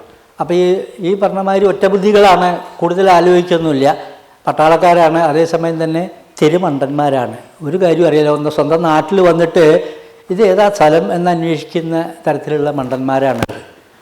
പരിചയം തോന്നുന്നുണ്ട്, പക്ഷേ ഏതാ സ്ഥലം എന്ന് മനസ്സിലാവണില്ലല്ലോ. അപ്പോഴാണ് കുറുക്കൻ അവരെ പ്രതീക്ഷിച്ചിട്ട് കാത്തു നിൽക്കുന്നുണ്ട് അവിടെ. അപ്പോൾ കുറുക്കനെ കണ്ടപ്പോൾ ഇവർക്ക് പെട്ടെന്ന് നായയാണെന്നാണ് തോന്നിയത്. കുറുക്കനെയും നായയും തിരിച്ചറിയാനുള്ള വകതിരിവടക്കം ഇല്ല ഈ 3 എണ്ണത്തിനും. മന്ദബുദ്ധികളെന്ന് പറഞ്ഞാലും അതിലും കഷ്ടമാണ്. അപ്പോൾ എടോ നായേ, ഇതേതാ സ്ഥലം എന്നൊക്കെ ചോദിക്കുകയാണ്. നായയല്ല, ഞാൻ കുറുക്കനാണ്, ഇത് സ്ഥലം കൂർമാരണ്യം ആണ്. കൂർമാരണ്യം എന്നാണ് കാട്ടിന് പേര് കൊടുത്തിട്ടുള്ളത്. ഇവിടെ ഒരു പ്രശ്നത്തിന് വേണ്ടി നിങ്ങളെ അവിടുന്ന് പട്ടാളത്തിൽ നിന്ന് ലീവ് എടുപ്പിച്ച് വരുത്തിയത് ഞാനാണ്, വരൻ ഏട്ടൻ്റെ അടുത്തേക്ക് പോകാമെന്നും പറഞ്ഞ് ഇവർ 3 പേരെയും കൂട്ടി സാമതൻ മൂത്ത ജ്യേഷ്ഠ സഹോദരൻ്റെ അടുത്ത് വീട്ടിൽ കൊണ്ടെത്തിക്കുകയാണ്. അപ്പോൾ ഇവരുടെ ചെയ്തികളൊക്കെ തന്നെ മണ്ടന്മാരെ പോലെയുള്ള 3 ആൾക്കാർ, അവർക്ക് ബുദ്ധി എന്ന് പറഞ്ഞാൽ കഴുത്തിന് മേപ്പെട്ടുള്ള ശരീരഭാഗം പ്രത്യേകിച്ച് ആവശ്യമൊന്നുമില്ലാതെ ഒരു അനാവശ്യ വസ്തുവായിട്ട് അവിടെ നിൽക്കുന്നു. അല്ല, ബാക്കി എന്താ വെച്ചാൽ മേലുദ്യോഗസ്ഥന്മാരെന്താ പറയണത് വെച്ചാൽ അതനുസരിക്കുക, അതിലപ്പുറമൊന്നും ചെയ്യാനൊന്നുമില്ല. പട്ടാളത്തിൽ ബുദ്ധി കൊണ്ട് പ്രത്യേകിച്ച് കാര്യമൊന്നുമില്ല, ഉണ്ടായ അബദ്ധമാണ്. അപ്പോൾ അങ്ങനെയുള്ള 3 ആൾക്കാരും കൂടി വന്ന് ഓരോരുത്തരുമായിട്ട് പിന്നെ ജ്യേഷ്ഠ സഹോദരനെ വന്നിച്ച് കാര്യങ്ങളൊക്കെ പറഞ്ഞ് മനസ്സിലാക്കുന്നു. ഇത് ധൃതി പിടിക്കേണ്ട കാര്യമൊന്നുമില്ല, സാവകാശം വിശ്രമിച്ച് നിങ്ങൾ ക്ഷീണമൊക്കെ തീർക്കൂ, അപ്പോഴേക്ക് നമ്മുടെ പിന്നെ കൗശലൻ നിങ്ങൾക്ക് വേണ്ട നിർദ്ദേശങ്ങളൊക്കെ തരും, അത് പ്രകാരം അനുസരിച്ച് ചെയ്താൽ മതി, നിങ്ങൾ വേറെ ഒന്നും ചെയ്യേണ്ട, ഇങ്ങനെയൊക്കെ കാര്യങ്ങൾ പറഞ്ഞു ഏൽപ്പിക്കും. പിന്നെ അടുത്ത രംഗത്തിൽ മത്സരം തുടങ്ങുകയാണ്. മത്സരത്തിന് തയ്യാറായി ഓരോരുത്തരും ഇങ്ങനെ അതാത് സ്ഥാനങ്ങളിലൊക്കെ അവർ നിർത്തി പിന്നെ മത്സരം നടക്കുന്നു. അവസാനം ഈ പറഞ്ഞ പോലെ രണ്ടാമത്തെ മത്സരത്തിലും മുയൽ തോൽക്കുകയാണ്. അപ്പോൾ രണ്ടാമത്തെ മത്സരമാക്കി മാറ്റി നാടകവും ആട്ടക്കഥയും ഒക്കെ ചെയ്തപ്പോഴേക്ക് ആ ഒരു രീതിയിലാക്കി അത് മാറ്റിയിട്ടുണ്ട്. അത് എൻ്റേതായിട്ടുള്ള ഇടപെടലാണ്. അതിൻ്റെ പ്രശ്നങ്ങൾ എന്തെങ്കിലും ഉണ്ടെങ്കിൽ ഞാനാണ് ഉത്തരവാദി. അപ്പോൾ അങ്ങനെ കുട്ടികൾക്ക് രസിക്കാവുന്നതും പരിചയമുള്ള ഒരു കഥ. മറ്റേതിപ്പോൾ എന്താ വെച്ചാൽ പുരാണ കഥകളൊക്കെ മിക്കവാറും രാജാക്കന്മാരുടെ അല്ലെങ്കിൽ അത്തരത്തിലുള്ള ആ ലെവലിലുള്ള ആളുകളാണ് കഥാപാത്രമായിട്ട് വരുന്നത്. കഥകളിയിൽ അങ്ങനെ കുട്ടികൾക്ക് വേണ്ടി എന്ന് പറഞ്ഞ് നേരത്തെ പറഞ്ഞ പോലെ അങ്ങനത്തെ ഒരു സംഗതി ആരും ആലോചിക്കാത്തതാണോ, അല്ലെങ്കിൽ ആലോചിച്ചിട്ടും അത് പ്രചാരത്തിൽ വരുത്താൻ പറ്റാത്തതാണോ എന്താ അറിയില്ല. എന്തായാലും അങ്ങനെ ഒരു ആശയം പറഞ്ഞ സ്ഥിതിക്ക് അതിനോട് താല്പര്യം തോന്നി. ഞാൻ കുട്ടികളുടെ നാടകം ആയിട്ട് ബന്ധപ്പെട്ടുകൊണ്ട് കുറേ കുട്ടികളുടെ നാടകം എന്ന് പറയുമ്പോൾ കുട്ടികൾക്ക് പാകത്തിലുള്ള നാടകം എന്നുള്ളതിനേക്കാൾ കൂടുതൽ കുട്ടികൾ നാടകം അഭിനയിക്കുക എന്നുള്ള വലിയവരായിട്ട് തന്നെ അഭിനയിക്കുമ്പോഴൊന്നും അവർക്ക് പ്രശ്നമില്ല. അവർ വലിയവരെയൊക്കെ നന്നായിട്ട് ഈ മുതിർന്ന കഥാപാത്രങ്ങൾ ചെയ്യുന്ന അനുഭവം എനിക്ക് ധാരാളം ഉണ്ടായിട്ടുണ്ട്. മുതിർന്ന ആളുകളെക്കാൾ ഭേദം ചിലപ്പോൾ കുട്ടികളാണ്. അവർ തുടക്കക്കാരായതുകൊണ്ട്, ഒരു ക്ലീൻ സ്ലേറ്റ് ആയതുകൊണ്ട് അവർക്ക് പ്രശ്നങ്ങളൊന്നുമില്ല, അരങ്ങത്ത് കയറി കാര്യങ്ങൾ ചെയ്യാനുള്ള മടിയൊന്നുമില്ല, അതിനോടുള്ള ഉത്സാഹം. നേരെ മറിച്ച് കുറച്ചൊക്കെ ചെയ്തൊക്കെ ആയി കഴിഞ്ഞാൽ പിന്നെ ആളുകൾക്ക് അങ്ങനെ കൃത്യമായിട്ട് ഒരു പുതുമ ഉണ്ടാക്കാനൊന്നും പറ്റാത്തൊരവസ്ഥ വരും. ഏതായാലും ഇങ്ങനെ ഈ നാടകത്തിൽ നിന്ന് ആട്ടക്കഥയിലേക്ക് വരുമ്പോഴുള്ള പ്രശ്നം, നാടകത്തിൻ്റെ സംഭാഷണമൊക്കെ സാധാരണ ഭാഷയിൽ എഴുതിയാൽ മതി. പക്ഷേ ഇതിൽ അത് പോരാ. ഇത് ഇങ്ങനെ ശ്ലോകങ്ങളായിട്ടും പദങ്ങളായിട്ട്, പല്ലവി അനുപല്ലവി ചരണം എന്നുള്ള ക്രമത്തിലൊക്കെ പദങ്ങളായിട്ടും, അതുപോലെ ദണ്ഡകം എന്ന് പറയുന്നത്, ദണ്ഡകം എന്ന് പറയുന്നത് നമുക്കറിയുമായിരിക്കും. ഈ പിന്നെ രംഗവിവരണമായിട്ട്, ഇപ്പം രംഗത്ത് നടക്കുന്ന സംഭവ വികാസങ്ങളെ നേരിട്ട് കാണിക്കാൻ പറ്റാത്തത് ദണ്ഡകത്തിലൂടെ പിന്നെ അവതരിപ്പിക്കുകയാണ് ഇപ്പം ചെയ്യുക. അപ്പോൾ കുചേലൻ പുറപ്പെട്ടിട്ട് പിന്നെ ദ്വാരകയിൽ എത്തുന്നത് വരെയുള്ള ആ ഒരു കാര്യം ദണ്ഡകത്തിലൂടെയാണ്. അപ്പോൾ കുചേലൻ ഇങ്ങനെ യാത്ര ചെയ്ത് നടക്കുന്നുണ്ടാവും. ആ സമയത്ത് ദണ്ഡകം അതിൻ്റെ വിവരണങ്ങൾ ഇങ്ങനെ കൊടുക്കുന്നുണ്ടായിരിക്കും. എന്നതുപോലെ ഇതിലും അത്തരം ഒരു സാധനമൊക്കെ ഉൾക്കൊള്ളിക്കാൻ ശ്രമിച്ചിട്ടുണ്ട്. അത് എഴുതുമ്പോൾ അതിൻ്റെ കുറേ വ്യാകരണപരമായ പ്രശ്നങ്ങളൊക്കെ ഉണ്ടായിരുന്നു. അതൊക്കെ പിന്നീട് പരിഹരിച്ചെടുത്തിട്ടാണ് ഒരുവിധം ഇത് അരങ്ങത്ത് അവതരിപ്പിച്ചത്. അരങ്ങത്ത് അവതരിപ്പിച്ച സമയത്തും ഞാനുണ്ടായിരുന്നു. ആദ്യത്തെ അവതരണം കൃഷ്ണമാഷ് കണ്ടവർ കലാമണ്ഡലത്തിൽ വെച്ചിട്ടാണ് കുട്ടികളുടെ ആദ്യത്തെ അവതരണം. എല്ലാവരും നല്ല അഭിപ്രായമൊക്കെ പറഞ്ഞു, വലിയ സന്തോഷമായി എല്ലാവർക്കും. അങ്ങനെ എത്രത്തോളമാണ് അതിൻ്റെ പിന്നെ എഴുത്തിൻ്റേതായിട്ടുള്ള ഒരു വശം എന്ന് പറയുന്നത്. അപ്പം ഞാൻ ഇതിനു മുമ്പും അങ്ങനെ ഒരു ആട്ടക്കഥയുടെ ഇതൊന്നും എഴുതിയിട്ടോ എന്നുള്ള പരിചയമൊന്നും ഇല്ലാത്ത ആളായതുകൊണ്ട് ഒരു തട്ടിപ്പ് പരിപാടിയാണ്. വരികളൊക്കെ ഒരുവിധം അങ്ങനെ ഒപ്പിച്ച് എഴുതിയെടുക്കണമല്ലോ. പക്ഷേ അതൊരു വെല്ലുവിളിയായിട്ട് സ്വീകരിക്കുകയും ഏറ്റെടുക്കാൻ തന്നെ തീരുമാനിച്ചു. എന്നാൽ പിന്നെ അത് എഴുതി നോക്കുക. ഒരു ആട്ടക്കഥ എഴുതിയപ്പോൾ എന്താ സംഭവിക്കുക എന്നറിയാലോ. ആ നിലയ്ക്ക് ഒന്ന് എഴുതി നോക്കി. പിന്നെ നമുക്ക് വഴങ്ങുന്നൊരു വിഷയവും അങ്ങനത്തെ കഥാപാത്രങ്ങളായതുകൊണ്ട് കുറേ കൂടി നാടൻ ഭാഷയൊക്കെ ഉപയോഗിക്കാനും മണിപ്രവാളം വല്ലാതെ നിർബന്ധം പിടിക്കേണ്ട കാര്യമൊന്നും ഇല്ലാത്തൊരു അന്തരീക്ഷമൊക്കെ ഉണ്ട്. എന്നാലും അത് മുഴുവനൊന്നും വേണ്ട പോലെ ശ്രദ്ധിക്കാനും ചെയ്യാനൊന്നും കഴിഞ്ഞില്ല. ഇതിൽ പ്രധാനമായിട്ടൊരു പ്രശ്നം, ഞാൻ പറയാൻ ഉദ്ദേശിക്കുന്ന അല്ലെങ്കിൽ കഥയിൽ ഞാൻ അവതരണത്തിലൂടെ ആളുകളിൽ എത്തിപ്പെടണം എന്ന് ഉദ്ദേശിച്ച് ചെയ്ത ആശയമല്ല യഥാർത്ഥത്തിൽ ഇത് അവതരിപ്പിച്ചപ്പോൾ ആളുകളുടെ ഇടയിൽ എത്തിപ്പെട്ടത് എന്നുള്ളൊരു പ്രശ്നം വന്നു. വേറൊന്നുമല്ല, ആമകളുടെ വിജയത്തിൽ എല്ലാവരും ആഘോഷിക്കുന്നതും ആഹ്ലാദിക്കുന്നതുമായിട്ടുള്ള ഒരു ബഹളത്തിലാണ് ആട്ടക്കഥ അവസാനിക്കുന്നത്. കുട്ടികളും കാഴ്ചക്കാരായിട്ടുള്ള കുട്ടികളടക്കം അതിൽ പങ്കാളികളായിട്ട് നൃത്തം ചെയ്യുകയും ആഘോഷിക്കുകയും ചെയ്യുന്ന. പക്ഷെ ആമകളുടെ ഇത്തരത്തിലുള്ളൊരു വിജയത്തിൽ നമ്മൾ ആഘോഷിക്കുകയാണോ വേണ്ടത്? അല്ലെങ്കിൽ അതിലൊരു പ്രശ്നം കിടക്കുന്നില്ലേ? ഈ നമ്മളെ നാട്ടിൽ നടക്കുന്ന പല വിജയങ്ങളുടെയും പുറകിൽ ഇത്തരത്തിലുള്ള ഒരു ചതിയുടെ ഒരു കരുനീക്കം നടക്കുന്നില്ലേ? പല പിന്നെ ഇപ്പോൾ എന്താ മമ്മൂട്ടി ഒരു സിനിമ അഭിനയിച്ചല്ലോ, എന്താ അതിൻ്റെ പേരിക്കറിയില്ല, പ്രാഞ്ചിയേട്ടൻ എന്ന് പറഞ്ഞിട്ടൊരു കഥാപാത്രം പത്മശ്രീക്ക് വേണ്ടി നടത്തുന്ന പരിശ്രമങ്ങളുടെ കഥ പറയുന്നത്. അപ്പോൾ അതിൽ നിന്ന് നമുക്ക് ഏതാണ്ട് മനസ്സിലാക്കാം ഇതൊക്കെ ഒരുതരം ഉള്ളിൽ കൂടെയുള്ള കളികളാണ്. അറിഞ്ഞോ അറിയാതെയോ അങ്ങനെ പലരും നിർബന്ധിത അവസ്ഥയിലൊക്കെ കൂടി അങ്ങനെയാണ് പലപ്പോഴും പുരസ്കാരങ്ങൾ, എല്ലാ പുരസ്കാരങ്ങളുടെയും കാര്യമല്ല ഞാൻ പറയുന്നത്, എല്ലാ പുരസ്കാര ജേതാക്കളുടെയും കാര്യമല്ല.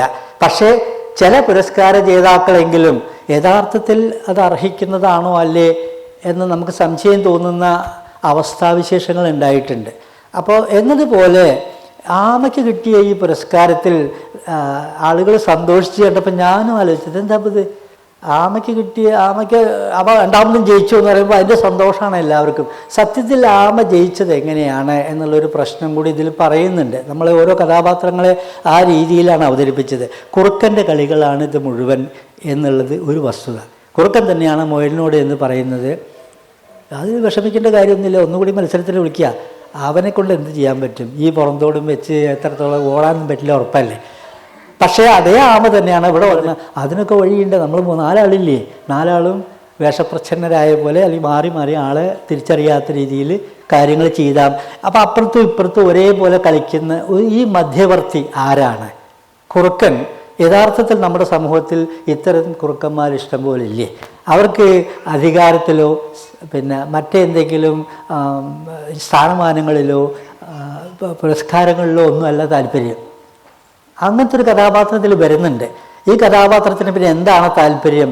അത് പ്രേക്ഷകരെ വിട്ടുകൊടുത്തുകൊണ്ടാണ് നിർത്തിയിരിക്കുകയാണ്. അത് നമ്മൾ ആലോചിക്കാം വേണമെങ്കിൽ. പിന്നെ ഈ രണ്ടാമത് ഞാനൊരു കാര്യം ചെയ്തത്, ഈ ആമകളെ പട്ടാളക്കാരാക്കി.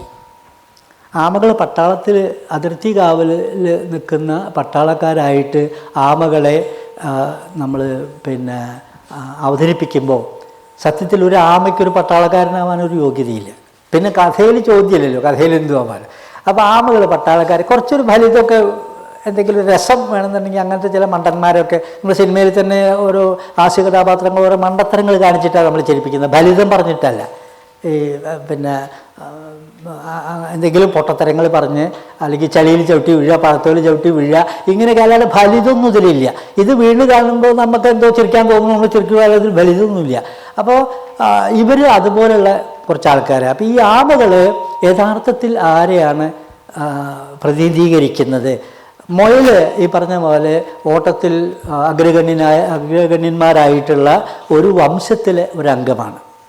മുയൽ വംശം എന്ന് പറയുന്നത് തന്നെ ആ വംശത്തിന് പറ്റിയ അപമാനത്തെക്കുറിച്ച് പറയുമ്പോൾ വംശബോധവും വർഗബോധവും ഒക്കെ നമ്മുടെ ചരിത്രബോധവുമായിട്ട് ബന്ധിപ്പിക്കുമ്പോൾ അതിനൊരു പ്രസക്തിയുണ്ട്. മുയലാണ് യഥാർത്ഥത്തിൽ ജയിക്കേണ്ടിയിരുന്നത്. മുയൽ രണ്ടാം തവണയും തോറ്റത് ഇത്തരത്തിലുള്ള, ആദ്യത്തെ തവണ തോറ്റത് മൂപ്പരുടെ തന്നെ അഹങ്കാരം കൊണ്ട് അബദ്ധം പറ്റി കിടന്നുറങ്ങിയെന്ന് ഒരു വശത്ത്, മറുവശത്ത് 4 ആമകൾ കൂടിയിട്ടാണ് അയാളെ തോൽപ്പിച്ചത് എന്നുള്ള ഒരു സത്യം ഈ കവിയും പറഞ്ഞു വച്ചിട്ടുണ്ട്.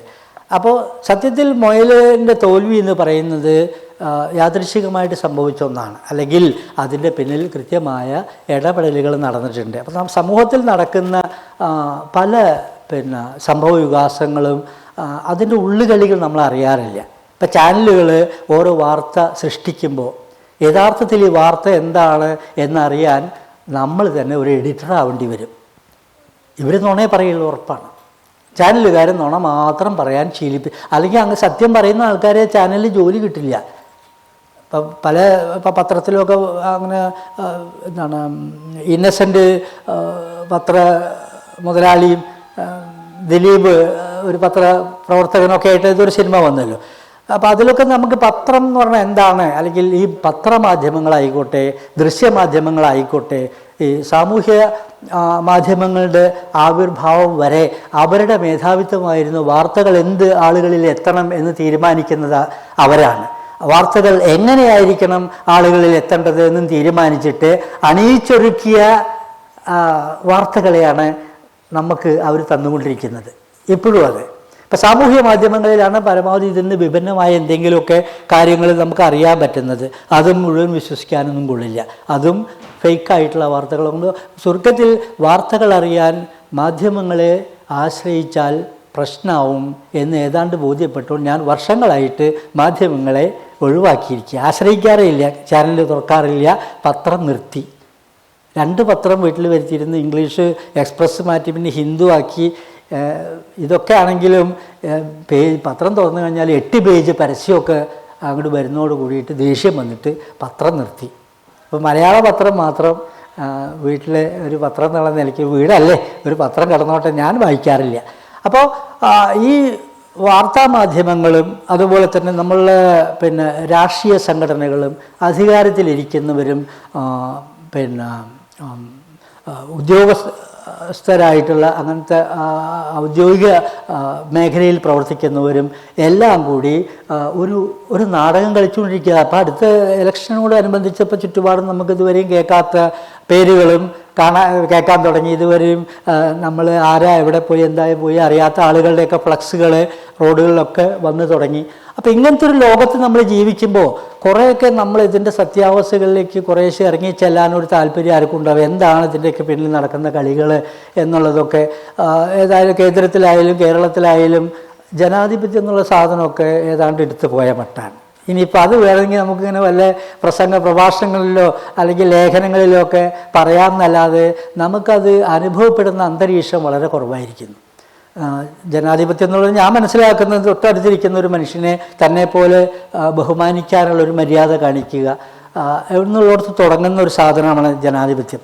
ജനാധിപത്യം പണ്ട് പിന്നെ എന്താണ് റോമിലാണ് ജനാധിപത്യം പരമാവധി അതിൻ്റെ ശുദ്ധമായ പരിശുദ്ധമായ അവസ്ഥയിൽ പ്രയോഗിച്ചിട്ട് ഏതാണ്ട് 2000 വർഷങ്ങൾക്ക് മുമ്പ് തന്നെ പറയാം.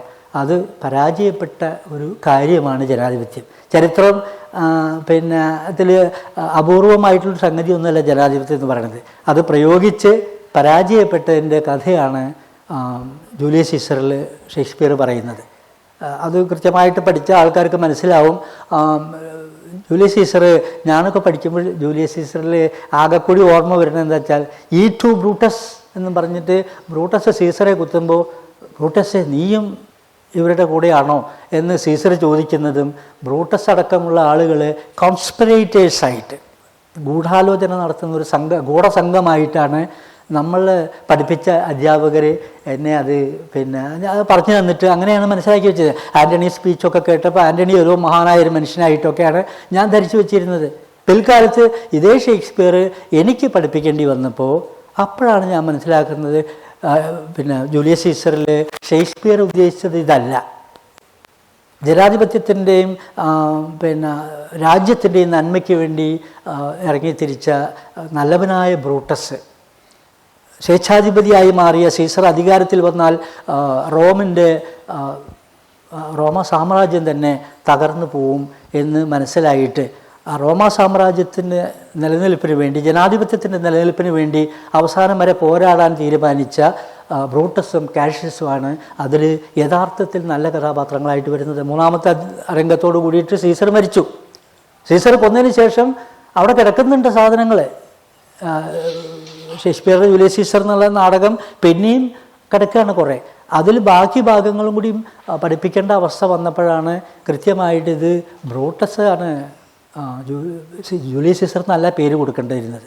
ബ്രൂട്ടസ് എന്നാണ് ശരിക്കും അതിന് നാടകത്തിന് പേര് കൊടുക്കേണ്ടത്. കാരണം ബ്രൂട്ടസിൻ്റെ കഥയാണ്. സീസർ മരിച്ചതിന് ശേഷം ജനാധിപത്യം രക്ഷിക്കാനും വേണ്ടി ബ്രൂട്ടസ് നടത്തുന്ന പരമാവധി ശ്രമങ്ങൾക്ക് ശേഷം അവസാനം ഷേക്സ്പിയറുടെ എല്ലാ നാടകങ്ങളും പോലെ ജൂലിയസ് സീസറും ട്രാജഡിയായി മാറി.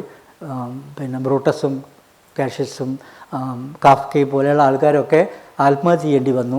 അവസാനം ആൻ്റണിയും ഒക്ടോവിയസ് സീസറിനെ അധികാരിയായിട്ട് ആൻ്റണിയുടെ സ്വേച്ഛാധിപത്യപരമായ ഭരണം തന്നെ അവിടെ രണ്ടാമത് പുനഃസ്ഥാപിക്കപ്പെട്ടു. നേരത്തെയും അതായിരുന്നു. അതിനുശേഷം വന്ന ജനാധിപത്യം അതോടെ അവസാനിക്കുക. ഏതാണ്ട് പിന്നെ BC AD 1-ാം നൂറ്റാണ്ടോട് കൂടിയിട്ട് റോമിൽ ജനാധിപത്യം ഇല്ലാതായി. അതിനുശേഷം പിന്നെ സ്വേച്ഛാധിപതികളുടെയും അപ്പോൾ നമ്മൾക്കൊക്കെയും ഇപ്പോൾ ഈ പറഞ്ഞ കഥകളിയിലാണെങ്കിലും മറ്റേതെങ്കിലും ഇതിലൊക്കെ വരുന്ന കഥാപാത്രങ്ങളൊക്കെ ഇത്തരം കഥാപാത്രങ്ങളാണ്. ഈ രാജഭരണവും അത് നമ്മൾ ചരിത്രം അങ്ങനെയാണ് വരുന്നത്. നമ്മൾ ചരിത്രം പഠിപ്പിക്കുമ്പോഴും മുഗൾ സാമ്രാജ്യത്തെക്കുറിച്ചും ഹർഷനെക്കുറിച്ചും അശോകനെക്കുറിച്ചും കലിംഗ യുദ്ധത്തെക്കുറിച്ചും ഒക്കെ പഠിക്കുമ്പോൾ നമ്മൾ ഈ അക്കാദമിക് ചരിത്രത്തിലൂടെ ചരിത്രം എന്ന് പറയുന്നത് രാജാക്കന്മാരുടെ ഭരണാധികാരികളുടെ കഥയാണ് എന്നൊരു ധാരണയിലാണ് നമ്മൾ ധരിച്ചു വെച്ചിട്ടുള്ളത്. അതുകൊണ്ട് തന്നെ ചരിത്രം എന്ന് പറയുന്നത് ഇവരുടെയൊക്കെ ജീവചരിത്രമായിട്ട് മാറുകയാണ്. എത്രയോ ആയിരക്കണക്കിന് ലക്ഷക്കണക്കിന് ആളുകൾ കഷ്ടപ്പെട്ടുണ്ടാക്കിയ താജ്മഹൽ അവസാനം അതിനു വേണ്ടി ഒരു തരി മണ്ണ് പോലും എടുത്തിടാത്ത ഷാജഹാൻ്റെ പേരിലാണ് താജ്മഹൽ എന്ന് അറിയപ്പെടുന്നത്. അപ്പോൾ താജ്മഹൽ നിർമ്മിച്ചതാരാ? ഷാജഹാൻ. നമ്മുടെ ഈ നാട്ടിലുള്ള അതിമനോഹരമായ ഒരുപാട് ആർക്കിടെക്ചറൽ വർക്കുകൾ മുഴുവൻ ചെയ്തത് സാധാരണ മനുഷ്യരായിരുന്നു. അതിൻ്റെ എൻജിനീയർമാരുടെയോ അതിൽ പണിയെടുത്ത ആളുകളുടെയോ സാധാരണക്കാരായിട്ടുള്ള കല്ലും മണ്ണും ചുമന്ന സാധാരണ തൊഴിലാളി വർഗ സർവാധിപത്യം വരുന്നു എന്നൊക്കെ പറഞ്ഞിട്ട് എന്തേ ഇതൊന്നും എവിടെയും കാണാനില്ല. ഇതൊക്കെ പറച്ചിലിൽ മാത്രമേ ഉള്ളൂ എന്നുള്ളത്. അപ്പോൾ അതുകൊണ്ട് തന്നെ ഇത്തരത്തിലുള്ള സാമൂഹികമായ നമ്മുടെ ചില കാഴ്ചപ്പാടുകൾ, നമ്മുടെ ചില ആലോചനകൾ, ചില തിരിച്ചറിവുകൾ നമുക്ക് ആരെങ്കിലുമൊക്കെ അറിയിക്കണം തോന്നും. അല്ലെങ്കിൽ ഒരു അവസരം കിട്ടുമ്പോൾ ഏതാണ്ട് അതിൽ കൂടെ തിരികെ കയറ്റാൻ തോന്നും. അങ്ങനെയാണ് കുറുക്കനെ പോലൊരു കഥാപാത്രത്തെ ആമയുടെ മന്ത്രിയായിട്ട് നിയമിക്കുകയും ഇതേ മന്ത്രി അപ്പുറത്ത് ചെന്ന് കുത്തിത്തിരിപ്പുണ്ടാക്കി ഇവർ തമ്മിലൊരു പ്രശ്നം ഉണ്ടാക്കി അവസാനം പിന്നെ ആമ ജയിച്ചോട് കൂട്ടിയിട്ട് ആമയ്ക്ക് കൊടുക്കുന്ന പുരസ്കാരത്തിന് വനശ്രീ എന്നാണ് പേര് കൊടുത്തിരിക്കുന്നത്. ഒരു പത്മശ്രീ തന്നെ. മനസ്സിലാവുന്നവർക്ക് മനസ്സിലാവും. വേണമെങ്കിൽ ഈ പത്മശ്രീയും വനശ്രീയും തമ്മിൽ വലിയ വ്യത്യാസമൊന്നുമില്ല. ആമയ്ക്ക് എങ്ങനെയാണോ വനശ്രീ കിട്ടിയത് അതേപോലെ പത്മശ്രീയോ അല്ലെങ്കിൽ അതുപോലെയുള്ള പുരസ്കാരങ്ങളോ നേടിയെടുക്കുന്ന ആളുകൾ സർവത്ര നമ്മളെ ഇടയിൽ വ്യാപകമായിരിക്കുന്നു. അർഹിക്കുന്ന ആളുകൾ അംഗീകാരം കിട്ടാതെ അവിടെ ഇവിടെ ഇരിക്കുന്നതായിട്ട് നമുക്ക് കൃത്യമായിട്ട് അറിയാം. നിങ്ങളുടെ തന്നെ അനുഭവത്തിലുണ്ടായിരിക്കും. ഇപ്പോൾ ഓരോ അവാർഡ് കിട്ടിയ ആളുകളെ വെച്ച് നോക്കുമ്പോൾ അതിനേക്കാൾ എത്രയോ മനോഹരമായ എത്രയോ ശക്തമായ ആവിഷ്കാരങ്ങൾ നടത്തിയിട്ടുള്ള കലാകാരന്മാരായിക്കോട്ടെ, എഴുത്തുകാരായിക്കോട്ടെ, കവികളായിക്കോട്ടെ, കഥാകൃത്തുക്കളായിക്കോട്ടെ അവഗണിക്കപ്പെടുന്ന ഒരു യാഥാർത്ഥ്യം നിലനിൽക്കുന്നുണ്ട് ഇവിടെ. അർഹതയില്ലാത്തവർ അധികാര സ്ഥാനങ്ങളിൽ കയറി ചെന്ന് പെടുന്നത് രാഷ്ട്രീയത്തിൽ സംഭവിക്കുന്നത് പോലെ കലാരംഗത്തും അത് ഏതാണ്ട് വന്നിരിക്കുന്നു. മാത്രമല്ല ഇത്തരത്തിലുള്ളൊരു വിഭാഗം വന്നു കയറുന്നതോടുകൂടി തായമ്പക ശിങ്കാരിമകളായിട്ട് മാറിക്കൊണ്ടിരിക്കുന്നു. നമ്മൾ ദയനീയമായ കാഴ്ച ഇപ്പോൾ വളരെ സർവ്വസാധാരണമായിരിക്കുന്നു. തായമ്പക ശിങ്കാരിമേളം പോലെ കൊട്ടണം എന്നാലാണ് ആളുകൾ ചാടിക്കളിക്കുള്ളൂ. അല്ലാതെ പണ്ട് പല്ലാവൂർ സഹോദരന്മാരോ അല്ലെങ്കിൽ തൃത്താല കേശവ പുതാളോ ശിവരാം ആൽപ്പറമ്പ് ശിവരാം പുതാളോ ഒക്കെ കൊട്ടിയിരുന്ന തായമ്പക ഇന്നിപ്പോൾ ആർക്കും വേണ്ട. എണ്ണം പറഞ്ഞ ശാസ്ത്രീയമായ തായമ്പക ആർക്കും വേണ്ട. മറിച്ച് ആ ഇരികിടയുടെ സമയത്ത് ചാടി കളിക്കാനും തുള്ളി കളിക്കാനും അതിന് ഉള്ള ആവേശത്തോടു കൂടി കുറേ ആൾക്കാർ വരികത്തിന് മാലിടിക്കലും അതിനനുസരിച്ച് വാദ്യക്കാരിൽ നിന്ന് ചാടി തുള്ളുന്ന് കണ്ടിട്ട് സങ്കടം തോന്നിയിട്ടുണ്ട്. ഈ ആളുകളെ ചാടിക്കാൻ വേണ്ടി വാദ്യക്കാരിൽ നിന്ന് തുള്ളുകയും ഇരത്താളക്കാർക്ക് അവർക്ക് പ്രത്യേക അവസരമൊക്കെ ഇതുപോലെ എല്ലാ കാര്യങ്ങളിലും ഈ കാപട്യം കടന്നു കയറിക്കൊണ്ടേയിരിക്കുകയാണ്. ഓരോന്നിൻ്റെയും പരിശുദ്ധി പതുക്കെ പതുക്കെ നഷ്ടമായിക്കൊണ്ടിരിക്കുകയാണ്. എങ്കിലും ഇതിൻ്റെ ഇടയിലൊക്കെ നമുക്ക് ജീവിച്ചു കൊള്ളാം, മരിക്കുന്നത് വരെയെങ്കിലും എന്തെങ്കിലുമൊക്കെ. അപ്പോൾ അങ്ങനെയുള്ള ചില കാര്യങ്ങളൊക്കെ ആയിട്ട് അല്ലാത്ത ഇതിൽ സഹൃദയരായിട്ടുള്ള കുറേ ആളുകൾ ഇത്തരത്തിലുള്ള സെമിനാറുകളും ശില്പശാലകളും വർക്ക്ഷോപ്പുകളും അതുപോലെയുള്ള ഇതൊക്കെ ആയിട്ട് അവിടെ ഇവിടെയൊക്കെ നടന്നുകൊണ്ടിരിക്കുന്നത്. ഇതൊന്നും ഇതിൻ്റെയൊക്കെ നടത്തിപ്പിൻ്റെയൊക്കെ ബുദ്ധിമുട്ടുകൾ ഇതിൻ്റെ പിന്നിലുള്ള ആൾക്കാർക്ക് മനസ്സിലാവുള്ളൂ. എങ്ങനെയെങ്കിലും ഈ ബഹളത്തിൻ്റെ ഇടയിൽ നമ്മുടേതായിട്ടുള്ള സാധനവും കുറേശ്ശൊക്കെ ഇങ്ങനെ കിടന്നോട്ടെ, എങ്ങനെയെങ്കിലുമൊക്കെ പറ്റുന്ന രീതിയിൽ നമുക്ക് നടത്തിയെടുക്കുക. അതിനാളെ കണ്ട് ആൾക്കാരെ വേണ്ട പോലെ വിളിച്ച് അതും ഇതൊക്കെ ചില്ലറ കാര്യമൊന്നുമല്ല ഇത്തരം ശില്പശാലകളോ അല്ലെങ്കിൽ അതുപോലെയുള്ള പരിപാടികൾ നടത്തുക എന്നുള്ളത്. അപ്പം അത് സാമ്പത്തികമായിട്ട് നമുക്ക് ഒരു പരിധി വരെ അത്തരം കാര്യങ്ങൾ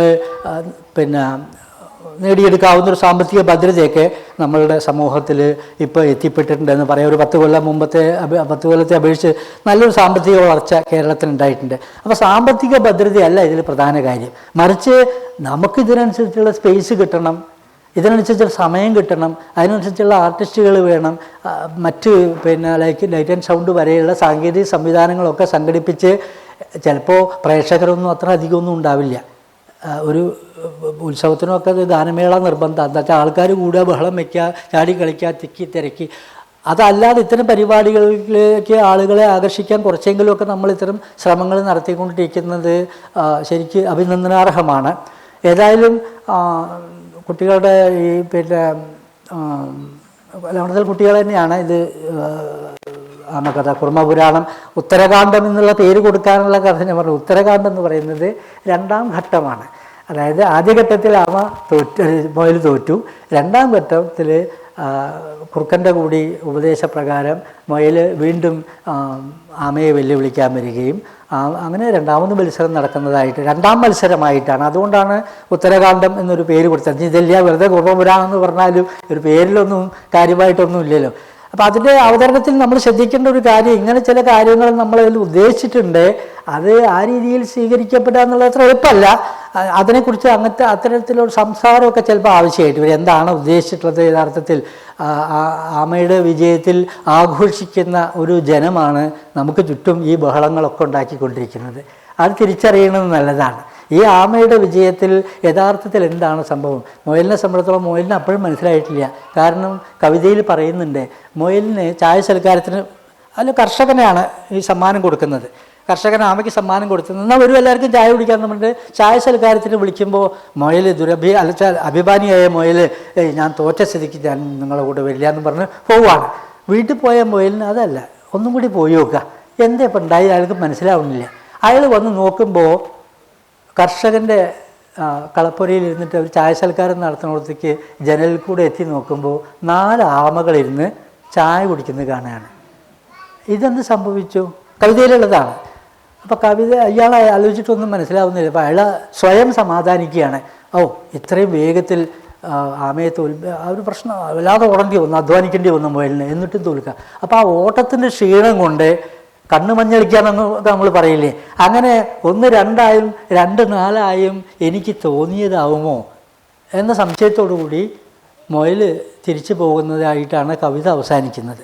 അപ്പോൾ അവിടെയും തന്നെ മൊയിലിന് കാര്യം മനസ്സിലാവുന്നില്ല. കാരണം ഇതിൻ്റെ പിന്നിൽ ഇത്തരത്തിലുള്ള ഒരു ചരടുവലി നടന്നിട്ടുണ്ട്, ഇത്തരത്തിലുള്ള ഒരു ചതിയുടെ, ഒരു വഞ്ചനയുടെ ഒരു കഥയുണ്ട് എന്നുള്ളത് അപ്പോഴും തിരിച്ചറിയാതെ നിസ്സഹായനായ മൊയൽ എന്താ സംഭവിച്ചതെന്നറിയാതെ അന്തം വിട്ട് നിൽക്കുന്നതായിട്ടാണ് കവിത അവസാനിക്കുന്നത്. നമ്മൾ ആട്ടക്കഥയിലും അങ്ങനെ ഒരു രംഗമാണ് ഉദ്ദേശിച്ചിരുന്നത്. പക്ഷെ അത് അവതരണത്തിൻ്റെ സൗകര്യത്തിന് വേണ്ടി തൽക്കാലം അത് ഒഴിവാക്കി, അല്ലേ? അങ്ങനെയല്ലേ? എല്ലാവരും കൂടി നൃത്തം ചെയ്ത് ആഹ്ലാദം ഷെയർ ചെയ്യുന്നിടത്ത് ഏതാണ്ട് ആട്ടക്കഥ അവസാനിക്കുക. അപ്പോൾ അതിൻ്റെ ഒരു അവതരണത്തിൻ്റെ ഒരു സുഖം എന്ന് പറയുന്നത് എല്ലാവർക്കും പാർട്ടിസിപ്പേറ്റ് ചെയ്യാവുന്ന രീതിയിൽ ആ കാര്യം അങ്ങോട്ട് അവസാനിപ്പിക്കുന്നതാണ്. ഒരു ശുഭപര്യവസായിയായിട്ട് കഥ അങ്ങനെ ആയിക്കോട്ടെ, കുഴപ്പമില്ല. നമുക്കിപ്പോൾ ആമയുടെ വിജയത്തിൽ സന്തോഷിക്കുന്നതിന് വിരോധമൊന്നുമില്ല. ഒരു ചെറിയ കള്ളത്തരമായിട്ട് പിന്നിൽ നടന്നാച്ചായിക്കോട്ടെ. ആ കാഴ്ചയിൽ ഇപ്പോൾ അതിൽ പ്രശ്നമൊന്നുമില്ല. കുട്ടികളെ സംബന്ധിച്ചോളം അവർക്കത് ഇഷ്ടപ്പെട്ടു, അവർ ആമയുടെ ഭാഗത്ത് തന്നെയാണ്. കുട്ടികളെ ആമയിൽ കാണുന്നത് എന്താണെന്ന് വെച്ചാൽ, ഒരു തരത്തിലും ഒരാളോടും ജയിക്കാൻ പറ്റില്ല എന്ന് ഉറപ്പുള്ളൊരാമ മൊയലിനെ ഓടി തോൽപ്പിച്ചിരിക്കുകയാണ്.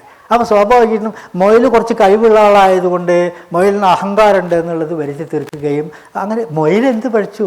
ഒരു പാവം സാധു മൃഗമല്ലേ മൊയൽ. അതിനെ നമ്മൾ കുറ്റപ്പെടുത്തേണ്ട, അതിന് ഒരു കള്ളകഥാപാത്രമായിട്ട് ഒരു കഥയിൽ അവതരിപ്പിക്കേണ്ട യാതൊരു ദുഷ്ടതയും മൊയലിനില്ല. എന്നാൽ ഒരു കുറുക്കനാണെങ്കിൽ നമുക്ക് പിന്നെയും മനസ്സിലാക്കാം, കുറുക്കൻ കുത്തിത്തിരിപ്പിൻ്റെ ആളാണ്. അങ്ങനെ കുറേ കഥകളുണ്ട്. അല്ലെങ്കിൽ സിംഹം ക്രൂരനായിട്ടുള്ള ഒരാളാണ് കടുവ. കടുവയെക്കുറിച്ചൊക്കെ നമ്മൾ LP സ്കൂളിലൊക്കെ ക്ലാസ്സുകളിലൊക്കെ പഠിച്ചിട്ടുണ്ടാവും. ഇങ്ങനെ ഞങ്ങളുടെ പുലിയച്ച ഞങ്ങളുടെ വഴക്ക് തീർന്നു, ഇനി പൊയ്ക്കോളൂ എന്ന് പറഞ്ഞപ്പോൾ പുലിയച്ച. അങ്ങനെ അത്തരം കഥാപാത്രങ്ങളൊക്കെ നീച കഥാപാത്രങ്ങളാക്കുന്നതിൽ ഒരു ന്യായമുണ്ട് എന്ന് കരുതാം ഏതെങ്കിലും അർത്ഥത്തിൽ. പക്ഷെ മൊയൽ എന്ത് പഠിച്ചു? ഒരു പാവം മൊയൽ വെറുതെ ക്യാരറ്റും തിന്ന് കുട്ടികളുടെ എല്ലാവരുടെയും ഇഷ്ട കഥാപാത്രമായിട്ടുള്ള മൊയലിനെ എന്തിനാണ് നമ്മളൊരു ക്രൂരനായിട്ടും ഒരു ധിക്കാരിയായിട്ടും അഹങ്കാരിയായിട്ടും അങ്ങനെ കണ്ടോളൊന്നൊന്നുമില്ലല്ലോ. കഥകളെ എങ്ങനെയാവാലോ. അപ്പം ഞാൻ മൊയലിൻ്റെ ആളാണ്. ഞാൻ ആമ ജയിച്ചെങ്കിലും ആമ ജയിച്ചത് എന്തോ ഒരു പ്രശ്നമുണ്ട് അതിൽ, അങ്ങനെ അത് വിട്ടാൽ പറ്റില്ല. കാരണം നമുക്ക് ചുറ്റുപാടും ഒരുപാട് ആമകൾ ഇങ്ങനെ ജയിച്ചു പോയിട്ടുണ്ട്. ഈ അനങ്ങാനും കൂടി പറ്റാത്ത അനങ്ങാനപ്പാറകളായിട്ടുള്ള ആളുകളാണ് ഇന്ന് വേദികളിൽ സദസ്സിലല്ല ഞാൻ ഉദ്ദേശിക്കുന്നത്, വേദികളിലൊക്കെ കസേരയിട്ട് ഇരിക്കുന്ന രാഷ്ട്രീയ സമ്മേളനങ്ങളൊക്കെ നോക്കി നോക്കൂ. അല്ലെങ്കിൽ മന്ത്രിമാരോ MLA മാരോ ആയിട്ടുള്ള ആൾക്കാർ ഇങ്ങനെ അവിടെ ഇരിക്കുക എന്നല്ലാതെ ഒരിക്കലും നമ്മളെ ഇടയിൽ വന്നിരിക്കണില്ല. അത് വേറൊരു സ്ഥാനമാണ്, അത് വേറൊരു ലോകമാണ്. അവിടേക്ക് നമുക്ക് പറ്റില്ല, നമുക്ക് അവിടെ പോയിരിക്കാൻ പറ്റില്ല. എന്നെ ഒരാളങ്ങനെ അവിടെ ഇരിക്കാൻ ക്ഷണിക്കുന്നില്ല, കാരണം ഞാൻ ആരുമല്ല. അപ്പോൾ ആരുമല്ലാത്ത നമുക്കൊക്കെയും നമ്മുടേതായിട്ടുള്ള ഒരു അന്തസ്സും ഒക്കെ ഉണ്ടാവില്ലേ. അപ്പോൾ അതുകൊണ്ട് തന്നെ മൊയലിനെ അങ്ങനെ ഒരു ക്രൂര കഥാപാത്രമാക്കിയിട്ട് ചിത്രീകരിക്കാൻ മാത്രം മൊയലൊന്നും ചെയ്തിട്ടൊന്നുമില്ല, ഒരു സാധു മൃഗമാണ്. അപ്പോൾ അങ്ങനെയൊക്കെ കൂടി ഈ ആട്ടക്കഥയെ പുതിയൊരു പെർസ്പെക്റ്റീവിലൂടെ ഒന്ന് കാണാൻ ശ്രമിച്ചു നോക്കൂ. ഞാൻ പറഞ്ഞ കാര്യങ്ങൾ, ഞാൻ മനസ്സുകൊണ്ട് ഉദ്ദേശിച്ച കാര്യങ്ങൾ വാക്കുകൊണ്ട് പറയണതല്ലാണ്ട് ഇത് അവതരിപ്പിക്കപ്പെടുന്ന കലാരൂപത്തിലോ അങ്ങനെ ദർശിക്കാൻ പറ്റുമില്ല. അത് നിങ്ങൾ വായിച്ചെടുക്കുന്നതാണ് ഒരു കലാരൂപം.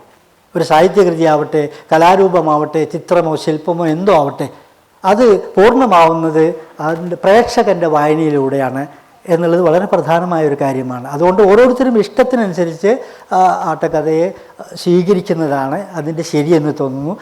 എനിക്ക് പറയാനുള്ളത് പറഞ്ഞു. ഞാൻ മൊയലിൻ്റെ കൂടെയാണ്. അഭിമാനിയും വംശബോധവും ഒക്കെ നിലനിർത്തുന്ന നല്ലൊരു കഥാപാത്രത്തായിട്ടാണ് ഞാൻ മൊയലിനെ ചിത്രീകരിക്കുന്നത്. ആത്മത്യാഗത്തിന് തയ്യാറായി നിൽക്കുകയാണ് മൊയൽ. കഥ തുടങ്ങുമ്പോൾ തീയിൽ ചാടി മരിക്കാൻ തീരുമാനിച്ചിരിക്കുകയാണ്. ഈ അപമാനം എനിക്ക് എൻ്റെ പിതൃക്കന്മാരൊക്കെ ഇതറിയില്ലേ, അവരുടെ അന്തസ്സും അഭിമാനവും ഞാനായിട്ടല്ലേ കളഞ്ഞു കുളിച്ചത്, ഒരു നിമിഷം നേരത്തെ അലസതയും കൊണ്ട് ഉറങ്ങിപ്പോയതുകൊണ്ടല്ലേ എനിക്ക് എൻ്റെ വംശത്തിന് ഈ പേരുദോഷം വന്നത്. അതുകൊണ്ട് ഞാൻ ഇനി ഒന്നും ആലോചിക്കണില്ല.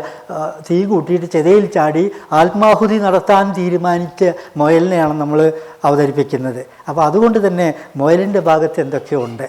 നമ്മൾ പെട്ടെന്നൊരു കാര്യത്തെ സ്വീകരിക്കാതെ അത് ഞാൻ പറഞ്ഞ ഒരു പെർസ്പെക്റ്റീവും കൂടി ഉള്ളിൽ വെച്ചുകൊണ്ട് ആട്ടക്കഥയെ ഒന്ന് കണ്ടു നോക്കൂ. എന്നിട്ട് ഓരോരുത്തർക്കും വിലയിരുത്താൻ പറ്റുന്ന പോലെ വിലയിരുത്തിക്കോളൂ. എന്തായാലും രസകരമായ ഒരു അവതരണമാണത്. ഞാനന്ന് കണ്ടപ്പോഴേക്ക് മനസ്സിലായി എല്ലാവർക്കും ഇഷ്ടപ്പെടുന്ന രീതിയിൽ. ഒന്നാമത് കഥാപാത്രങ്ങളുടെ കോസ്റ്റ്യൂമൊക്കെ ചെറിയ മാറ്റം വരുത്തിയിട്ടുണ്ട്. അതുപോലെ തന്നെ അവർ ചലനങ്ങളിലൊക്കെ രസകരമായ ചില സംഗതികളൊക്കെ നീരജ് അതിൻ്റെ കൊറിയോഗ്രഫിയിൽ ചെയ്തിട്ടുണ്ട്. നമ്മൾ ശരിക്കും ആസ്വാദ്യമായ തലത്തിലേക്ക് പല ഭാഗങ്ങളും വളർന്നിട്ടും നന്നായിട്ടുണ്ട്.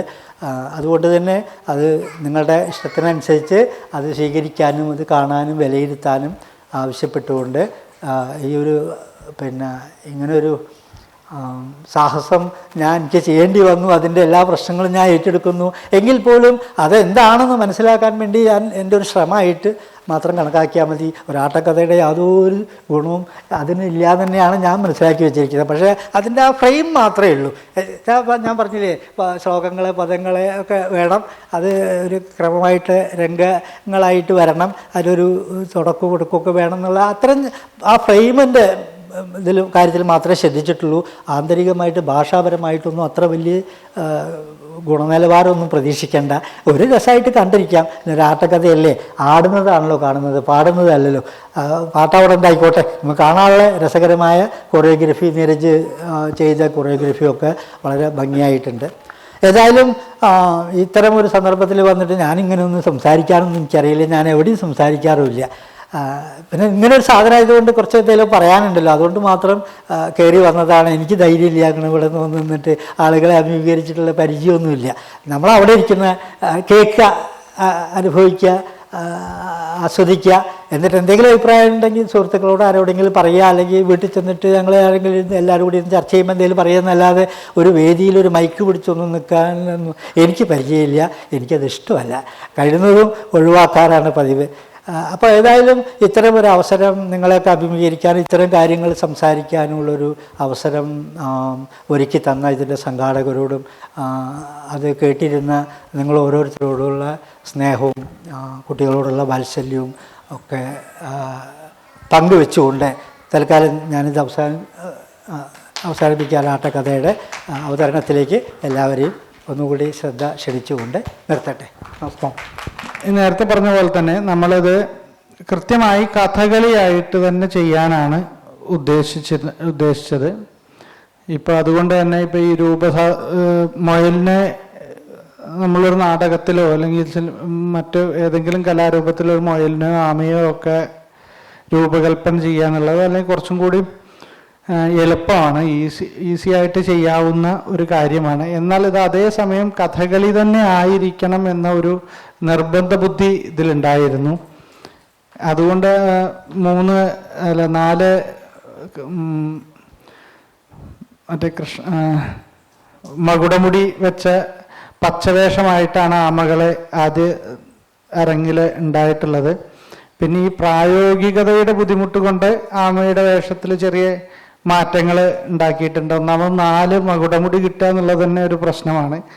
പിന്നെ അതുപോലെ 4 ചുട്ടി, പച്ചവേഷങ്ങളുടെ ചുട്ടി ഉണ്ടാവുക, ഒരു 7-8 ചുട്ടി ഒരു കളിക്ക് വേണ്ടി ചെയ്യേണ്ടി വരിക എന്ന 1.5 മണിക്കൂർ പെർഫോമൻസിന് വേണ്ടിയിട്ട് ചെയ്യേണ്ടി വരിക എന്നുള്ള പ്രായോഗിക ബുദ്ധിമുട്ട് കണക്കിലാക്കിയിട്ട് ഈ ആമകളുടെ വേഷത്തിൽ ചെറിയ മാറ്റങ്ങൾ വരുത്തിയിട്ടുണ്ട്.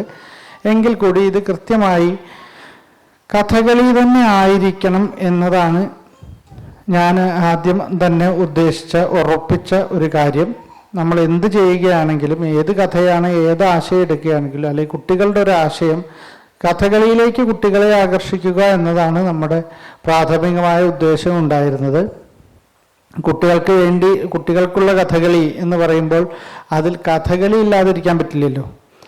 അപ്പോൾ ഈ വേഷത്തിലൊക്കെ ഇപ്പോൾ സാധാരണ ഒരു കുരങ്ങിനും ഒരു ഹനുമാനും തമ്മിൽ എത്രത്തോളം, അല്ലെങ്കിൽ സാധാരണ ഒരു മനുഷ്യനും ഒരു പച്ചവേഷവും തമ്മിൽ എത്രത്തോളം സാമ്യമുണ്ടോ അത്രയും സാമ്യം തന്നെയാണ് നമുക്ക് സാധാരണ ഒരു മുയലിനും കഥകളിയിലെ മുയലിനും കണക്കാക്കാൻ പറ്റുള്ളൂ. ഇത് മുയല് എന്ന് മാർത്താണ്ഡ ശർമ്മൻ എന്ന പേരുള്ള ഒരു കഥാപാത്രമാണ്. അത് മുയലാണെങ്കിലും അത് പഴുപ്പ് വേഷത്തിലാണ് വരുന്നത്. നമ്മൾ സിംബോളിക്കായിട്ട് വളരെ ഒരു സൂചകമായിട്ട് മുയലിനൊരു ചെവി കൊടുക്കുന്നു, അല്ലെങ്കിൽ കുറുക്കന് ഒരു ചെവി കൊടുക്കുന്നു, ആമയ്ക്ക് പുറന്തോട് കൊടുക്കുന്നു എന്നുള്ളതൊക്കെ വളരെ സൂചകമായിട്ട് മാത്രമേ ചെയ്യും. ഇപ്പോൾ ഒരു പച്ചവേഷം വന്ന് കയ്യിൽ അമ്പും വില്ലും പിടിച്ചാൽ അത് അർജുനാവുകയും ഗദ പിടിച്ചാൽ ഭീമനാവുകയും ചെയ്യുന്നത് പോലെയുള്ള ആ നിലയ്ക്ക് തന്നെയാണ് കാര്യങ്ങളെ കണ്ടിട്ടുള്ളത്. അതുകൊണ്ട് തന്നെ ഇതിൻ്റെ യഥാതഥമായ രൂപത്തിലേക്ക് പരിവർത്തനം ചെയ്യിപ്പിക്കാൻ വേണ്ടിയിട്ടുള്ള ശ്രമങ്ങളൊന്നും അധികം നടത്തിയിട്ടില്ല, അല്ലെങ്കിൽ അതിനു വേണ്ടിയിട്ടല്ല ശ്രമിച്ചിട്ടുള്ളത്. കഥകളിയിൽ ആമയുണ്ടാക്കാനും കഥകളിയിലെ മുയലിനെ ഉണ്ടാക്കാനും, സിംഹം ഓൾറെഡി നമുക്കുള്ളത് കൊണ്ട്, ഒരു നരസിംഹം ഉള്ളത് കൊണ്ട് അത് ആ സിംഹരൂപത്തിനെ തന്നെ അങ്ങനെ തന്നെ അഡോപ്റ്റ് ചെയ്യാണ് ചെയ്തിട്ടുള്ളത്. എന്തായാലും ആദ്യത്തെ രംഗം ആരംഭിക്കുന്നത് മുയലിൻ്റെ വിചാരപദത്തിലൂടെയാണ്. മാർത്താണ്ഡ ശർമ്മൻ എന്ന് പറഞ്ഞ മുയല് വിചാരപദത്തിലൂടെയാണ് ആദ്യത്തെ രംഗം ആരംഭിക്കുന്നത്. അതിനു മുമ്പ് ഈ സൂത്രധാരൻ എന്ന് പറഞ്ഞാൽ ഞാൻ നേരത്തെ പറഞ്ഞല്ലോ, ആളുകളുമായിട്ട് വെർബലി ഇടപെടുന്ന, ചോദ്യോത്തരങ്ങൾ നടത്തുന്ന, വർത്തമാനം പറയുന്ന ഒരു കഥാപാത്രമായിട്ടാണ് ഈ സൂത്രധാരൻ വരുന്നത്. സൂത്രധാരൻ എൻ്റെ വരവോട് കൂടിയിട്ടാണ് ഈ ആട്ടക്കഥ ആരംഭിക്കുന്നത് ശരിക്ക്. അതിനുശേഷം ഈ നമ്മൾ നിലവിൽ കണ്ടുവരുന്ന ശ്ലോകം പദം തുടങ്ങിയ രീതിയിലൂടെ വരുന്ന ആട്ടക്കഥയിലെ ആദ്യത്തെ രംഗം വരുന്നത് മുയലാണ്. മാർത്താണ്ഡ ശർമ്മൻ മുയൽ ഏറ്റവും വിഷമിച്ച് എടുത്തുള്ള ആത്മകഥ പദമാണ്. മാനഹാനി, ഞാൻ മൂലം എൻ്റെ വംശത്തിന് തന്നെ മാനഹാനി സംഭവിച്ചു, ഇനി ഞാൻ എന്താണ് ചെയ്യേണ്ടത്, കാരണഭൂതന്മാരെ ഞാൻ കാരണമല്ലോ വന്നു വംശദോഷം എന്ന് പറഞ്ഞിട്ട് ആത്മകഥമായിട്ട് വിഷമിച്ചിരിക്കുന്ന മാർത്താണ്ഡ ശർമ്മൻ മുയലിനെയാണ് നമുക്ക് ആദ്യ രംഗത്തിൽ കാണാൻ പറ്റുന്നത്. ഇപ്പോൾ ഈ രചനയുടെ കാര്യം പറഞ്ഞപ്പോൾ ഇപ്പോൾ കളിക്കുന്നതിൻ്റെ 3 ഇരട്ടിയെങ്കിലും എഴുതി വെച്ചിട്ടുണ്ട് ഇതിന്, ഈ ആട്ടക്കഥയിൽ. അത് നമ്മൾ കോട്ടയം നമ്പുരാൻ്റെ ആട്ടക്കഥ എഡിറ്റ് ചെയ്തു, പിന്നെ ഇപ്പോൾ കുഴപ്പമില്ലല്ലോ, അത് വിചാരിച്ചിട്ട് നിഷ്കരണം ഞാൻ എഡിറ്റ് ചെയ്ത് കളഞ്ഞ് ഇതിൻ്റെ 2 ഇരട്ടിയെങ്കിലും ഭാഗം വേറെ ഉണ്ട്. അപ്പോൾ അങ്ങനെയാണ് ഇപ്പോൾ ഈ മുയലിൻ്റെ പത്നിയും അവസാനത്തെ ഭാഗവും ഒക്കെ പോയത്. ഈ അവതരണത്തെ വെച്ചിട്ടും പിന്നെ എൻ്റെ സമയം വളരെ ചുരുങ്ങിയിരിക്കണം എന്നുള്ള നിർബന്ധം കൊണ്ടും പതിഞ്ഞ കാലപ്രമാണങ്ങൾ അധികം ആവരുത്, അങ്ങനെയുള്ള ചില എൻ്റെ മുൻവിധികൾ, എൻ്റെ അത് തുടങ്ങുമ്പോൾ തന്നെയുള്ള ചില ധാരണയുടെ ഭാഗമായിട്ട് പലതും എഡിറ്റ് ചെയ്യേണ്ടി വന്നിട്ടുണ്ട്. അങ്ങനെ മുയലിൻ്റെ ആത്മകഥ പദത്തിനിടയിലേക്ക് അത് കുറുക്കൻ കയറി വരുന്നതാണ്. നമ്മൾ കിടതേതാൻ പഠിച്ചത് ഓർമ്മയുണ്ടോ? പ്രവേശങ്ങൾ, പല വിധത്തിലുള്ള പ്രവേശങ്ങൾ പഠിച്ചു. കിടതേതയും താൻ വെച്ചിട്ട് വരും, അതേപോലെ എടുത്തു കലാശം വെച്ചിട്ട് വരും എന്നൊക്കെ പറഞ്ഞിട്ട് എവിടെ അല്ലേ. എന്തായാലും ആ കിടതേതാമ തന്നെ അതേപോലെ തന്നെയാണ് ഇവിടെ ഉപയോഗിക്കുന്നത്. അത് ചെണ്ടയിലും മദ്ദളത്തിലൊക്കെയുള്ള പ്രയോഗങ്ങൾ ഒരേപോലെ ആയിരിക്കെ തന്നെ, അതേ കിടതേതാമ ആയിരിക്കെ തന്നെ അതിൻ്റെ ചലനത്തിൽ വരുത്തുന്ന മാറ്റങ്ങൾ, അതിൻ്റെ ബേസ് ഫോം കിടതേതാമിൽ തന്നെ ഇരിക്കുകയും എന്നാൽ കുറുക്കൻ്റെ ചേഷ്ടകളോടുകൂടി പ്രവേശിക്കുകയും, നിങ്ങളത് കാണുമ്പോൾ മനസ്സിലാവും കുറുക്കൻ്റെ പ്രവേശം എന്നുള്ള കിടതേതാമം എങ്ങനെയാണെന്നുള്ളത്. അതേപോലെ 3 ആമകളുടെ പ്രവേശമുണ്ട്. അത് നമ്മൾ ഏതാണ്ട് എടുത്തു കലാശത്തിൻ്റെ ഒരു രീതിയിലാണ് ഈ ആമകളുടെ എടുത്തു കലാശം ആയിട്ടൊരു പുതിയ എടുത്തു കലാശമായിട്ടാണ് അത് ചെയ്യുന്നത്. മറ്റ് എടുത്തു കലാശങ്ങളോട് നമ്മൾ വീരഭദ്രൻ്റെ എടുത്തു കലാശം പറഞ്ഞു, അതേപോലെ അന്ന് ഘടോത്കജൻ്റെ എടുത്തു കലാശം, അങ്ങനെ കുറച്ച് എടുത്തു കലാശങ്ങൾ പറഞ്ഞിരുന്നു പ്രവേശത്തിനുള്ള രീതികൾ. അപ്പോൾ ഈ കിടതേതാമം എടുത്തുകൊണ്ട് മുയലിൻ്റെ അടുത്തേക്ക് പ്രവേശിക്കുകയും, നീ എന്തടോ മാർത്താണ്ഡരെ ഖിന്നതയ്ക്ക് എന്ത് മൂലം എന്ന് ചോദിക്കുന്ന ഒരു പദമാണ്. എന്തിനാണ് ഇങ്ങനെ ചിന്തിച്ച് ബേജാറാവാൻ എന്താണ് കാര്യം എന്ന് ചോദിക്കുന്ന. അപ്പോൾ ഇനി അന്ന് വേണ്ട, കുണ്ഠിതം കളഞ്ഞേക്കൂ, നിൻ്റെ ബന്ധുവാണ് ഞാൻ, സന്താപം ഒഴിഞ്ഞിടാനുള്ള മാർഗമുണ്ട്, മണ്ടനാമയെ ചെന്ന് വീണ്ടും വിളിക്കുക, 2ാമത് അംഗത്തിനായിട്ട് ഒരുങ്ങാൻ വേണ്ടിയിട്ട് പറയൂ എന്ന് പറഞ്ഞ് മുയലിനെ ഉഷാറാക്കി വിടുന്ന കുറുക്കനെയാണ് ആദ്യം കാണുന്നത്. ഈ രംഗം കഴിയുന്നതോട് കൂടിയിട്ട് അടുത്ത രംഗത്തിൽ 4 ആമകളുടെ ഒരു പുറപ്പാടാണ് കാണുന്നത്. ഈ 4 ആമകൾ ഒന്നിച്ച് ഉള്ള, അത് നമ്മൾ നിലവിലുള്ള പകുതി പുറപ്പാടിൻ്റെയൊക്കെ എണ്ണങ്ങൾ എഡിറ്റ് ചെയ്ത് ചേർത്തിട്ടുള്ള ഒരു ചെറിയ രീതിയിലുള്ളൊരു പുറപ്പാട്, 4 ആമകൾ കൂടിയിട്ട്. അതിനുശേഷം ആമ ഇരിക്കുന്ന സ്ഥലത്തേക്ക്, ആമയുടെ സാമതൻ എന്ന് പറഞ്ഞ ജ്യേഷ്ഠനാമയുടെ അടുത്തേക്ക് ഈ കൗശലൻ കുറുക്കൻ വരികയും മുയൽ ഇങ്ങനെ 2ാമത് പന്തയത്തിനായി ഒരുങ്ങിയിട്ടുണ്ട് എന്നുള്ള ദുർവൃത്താന്തം അറിയിക്കുകയും ചെയ്യുകയാണ് ചെയ്യുന്നത്. ഇത് കേട്ടപ്പോൾ ആമ വളരെ വിഷമത്തോടെ, ആകെ ആമയ്ക്കും ഈ പറഞ്ഞ പോലെ പെട്ടെന്ന് എന്താ ചെയ്യേണ്ടതെന്നറിയാതെ, ഏതാണ്ട് നമ്മുടെ കാദ്രവേയ കുലവിലൊക്കെ പോലെയുള്ളൊരു പദമാണ് ആമയുടെ ആയിട്ട് കൊടുത്തിട്ടുള്ളത്. മന്ത്രിപുങ്കവ നീ എന്തിനായി വന്നു മുന്നിൽ ഹന്തസ്വൈരം കെടുത്താനോ എന്ന് വെച്ചിട്ടുള്ളൊരു പദം ആമ ചോദിക്കുന്നു. ഇനി എന്താണ് ചെയ്യേണ്ടത് എന്ന് നീ തന്നെ പറയണം. നിന്റെ വംശക്കാർ തന്നെ തന്ത്രശാലികളാണല്ലോ നിന്റെ വംശക്കാർ, അതുകൊണ്ട് ഇനി എന്താ ചെയ്യേണ്ടതെന്ന് പറഞ്ഞോളൂ എന്ന് പറയുമ്പോൾ കുറുക്കൻ്റെ അടുത്ത പദം എന്തിനുമുണ്ടൊരു പരിഹാരം കൂർമ്മ, ഈ കൗശലവീരൻ നിൻ സാമാജികനായി വസിപ്പോളം എന്ന് പറഞ്ഞിട്ടൊരു പദാണുള്ളത്. ഉണ്ടൊരു ഉപായം, എൻ്റെ കയ്യിലൊരു ഉപായമുണ്ട്. ഖണ്ഡാകർണന്മാരായിട്ടുള്ള സഹചര് നിനക്കുണ്ടല്ലോ, അവരെ വേഗം വരുത്തുക ഇങ്ങോട്ട്. അത് കഴിഞ്ഞ് പക്ഷേ ഇതെല്ലാം വളരെ ഗോപ്യമായിട്ട് ചെയ്യണം. ഒരു മക്ഷകം അറിയാതെ, ഒരു ഈച്ച പോലും അറിയാതെ എല്ലാം ഞാൻ സാധ്യതമാക്കി തരാമെന്ന് പറഞ്ഞ ആമയെ പറഞ്ഞ് സമാധാനിപ്പിച്ച് കുറുക്കൻ അവിടുന്ന് പോകുന്നു. അതിന് ശേഷം അടുത്ത രംഗത്തിൽ 3 ആമകൾ. ഇതിനിടയിലൊക്കെ സൂത്രധാരൻ്റെ പ്രവേശവും വരവും സംസാരമൊക്കെ ഉണ്ടായത് നിങ്ങൾ നേരിട്ട് അനുഭവിച്ചോട്ടെ എന്ന് വിചാരിച്ചിട്ട് അതിനെക്കുറിച്ചിട്ട് പരാമർശിക്കാതിരിക്കുകയാണ്. അതിനുശേഷം ഈ കഥ ഞാൻ വിവരിക്കുന്നത് പോലെ തന്നെ ഈ കഥയെ കൊണ്ടുപോവുക എന്നുള്ളത് തന്നെയാണ് ഈ സൂത്രധാരൻ്റെ പണി. ശരിക്കും ഈ ഒരു കഥാവിവരണത്തിൻ്റെ ആവശ്യമുണ്ടെന്ന് പോലും തോന്നുന്നില്ല. എങ്കിലും ഈ സങ്കേതങ്ങളെ കുറിച്ചിട്ട് പറയാൻ വേണ്ടിയിട്ട് മാത്രം ഞാനിവിടെ പറയുന്നു എന്നുള്ളത്. അല്ലെങ്കിൽ ഈ പണി കൂടി ഞാൻ സൂത്രധാരനെ ഏൽപ്പിച്ചിട്ടുണ്ട്, അയാൾ ചെയ്തോളൂ ശരിക്ക്. പിന്നെ 3 ആമകളുടെ പ്രവേശമാണ്. 3 ആമകളുടെ ഒരു പ്രത്യേക തരത്തിലുള്ള എഴുത്തുകലാശത്തോട് കൂടിയിട്ട് 3 ആമകൾ പ്രവേശിക്കുന്നു. ആരിഹ വരുന്നു സ്വാഗതം ധീരസേനാ വല്ലഭന്മാരെ എന്ന് പറഞ്ഞിട്ടുള്ള ആമയുടെ ഒരു പദം. ആ പദം കഴിഞ്ഞാൽ 3 ആമകൾ മുയലിനെ വകവരുത്താൻ, മുയലിനെ ജയിക്കാൻ വേണ്ടി എന്ത് ചെയ്യാൻ തയ്യാറാണ്, എന്തും ചെയ്യാൻ സന്നദ്ധരാണ് എന്നുള്ളത് ആ മുയൽക്കുലം ഇന്നു കേവല ധൂമമാക്കിയിടും അഗ്രജ എന്നൊക്കെ പറയുന്ന പോലെയുള്ള 3 പദങ്ങൾ. ഈ പദത്തിന് ശേഷം കുറുക്കൻ്റെ ഒരു പഞ്ചാരിയിലുള്ള പദമുണ്ട്. ക്ലാരത ക്ലീപത മർമ്മത കേട്ടാലും സാഹസം നന്നല്ലടോ, ഏതിനുമില്ലേ പരിഹാരം ഒഴിയിൽ ഞാനില്ലേ സൂത്രധാരൻ എന്ന് വെച്ചിട്ട് കുറുക്കൻ്റെ ഒരു പദം.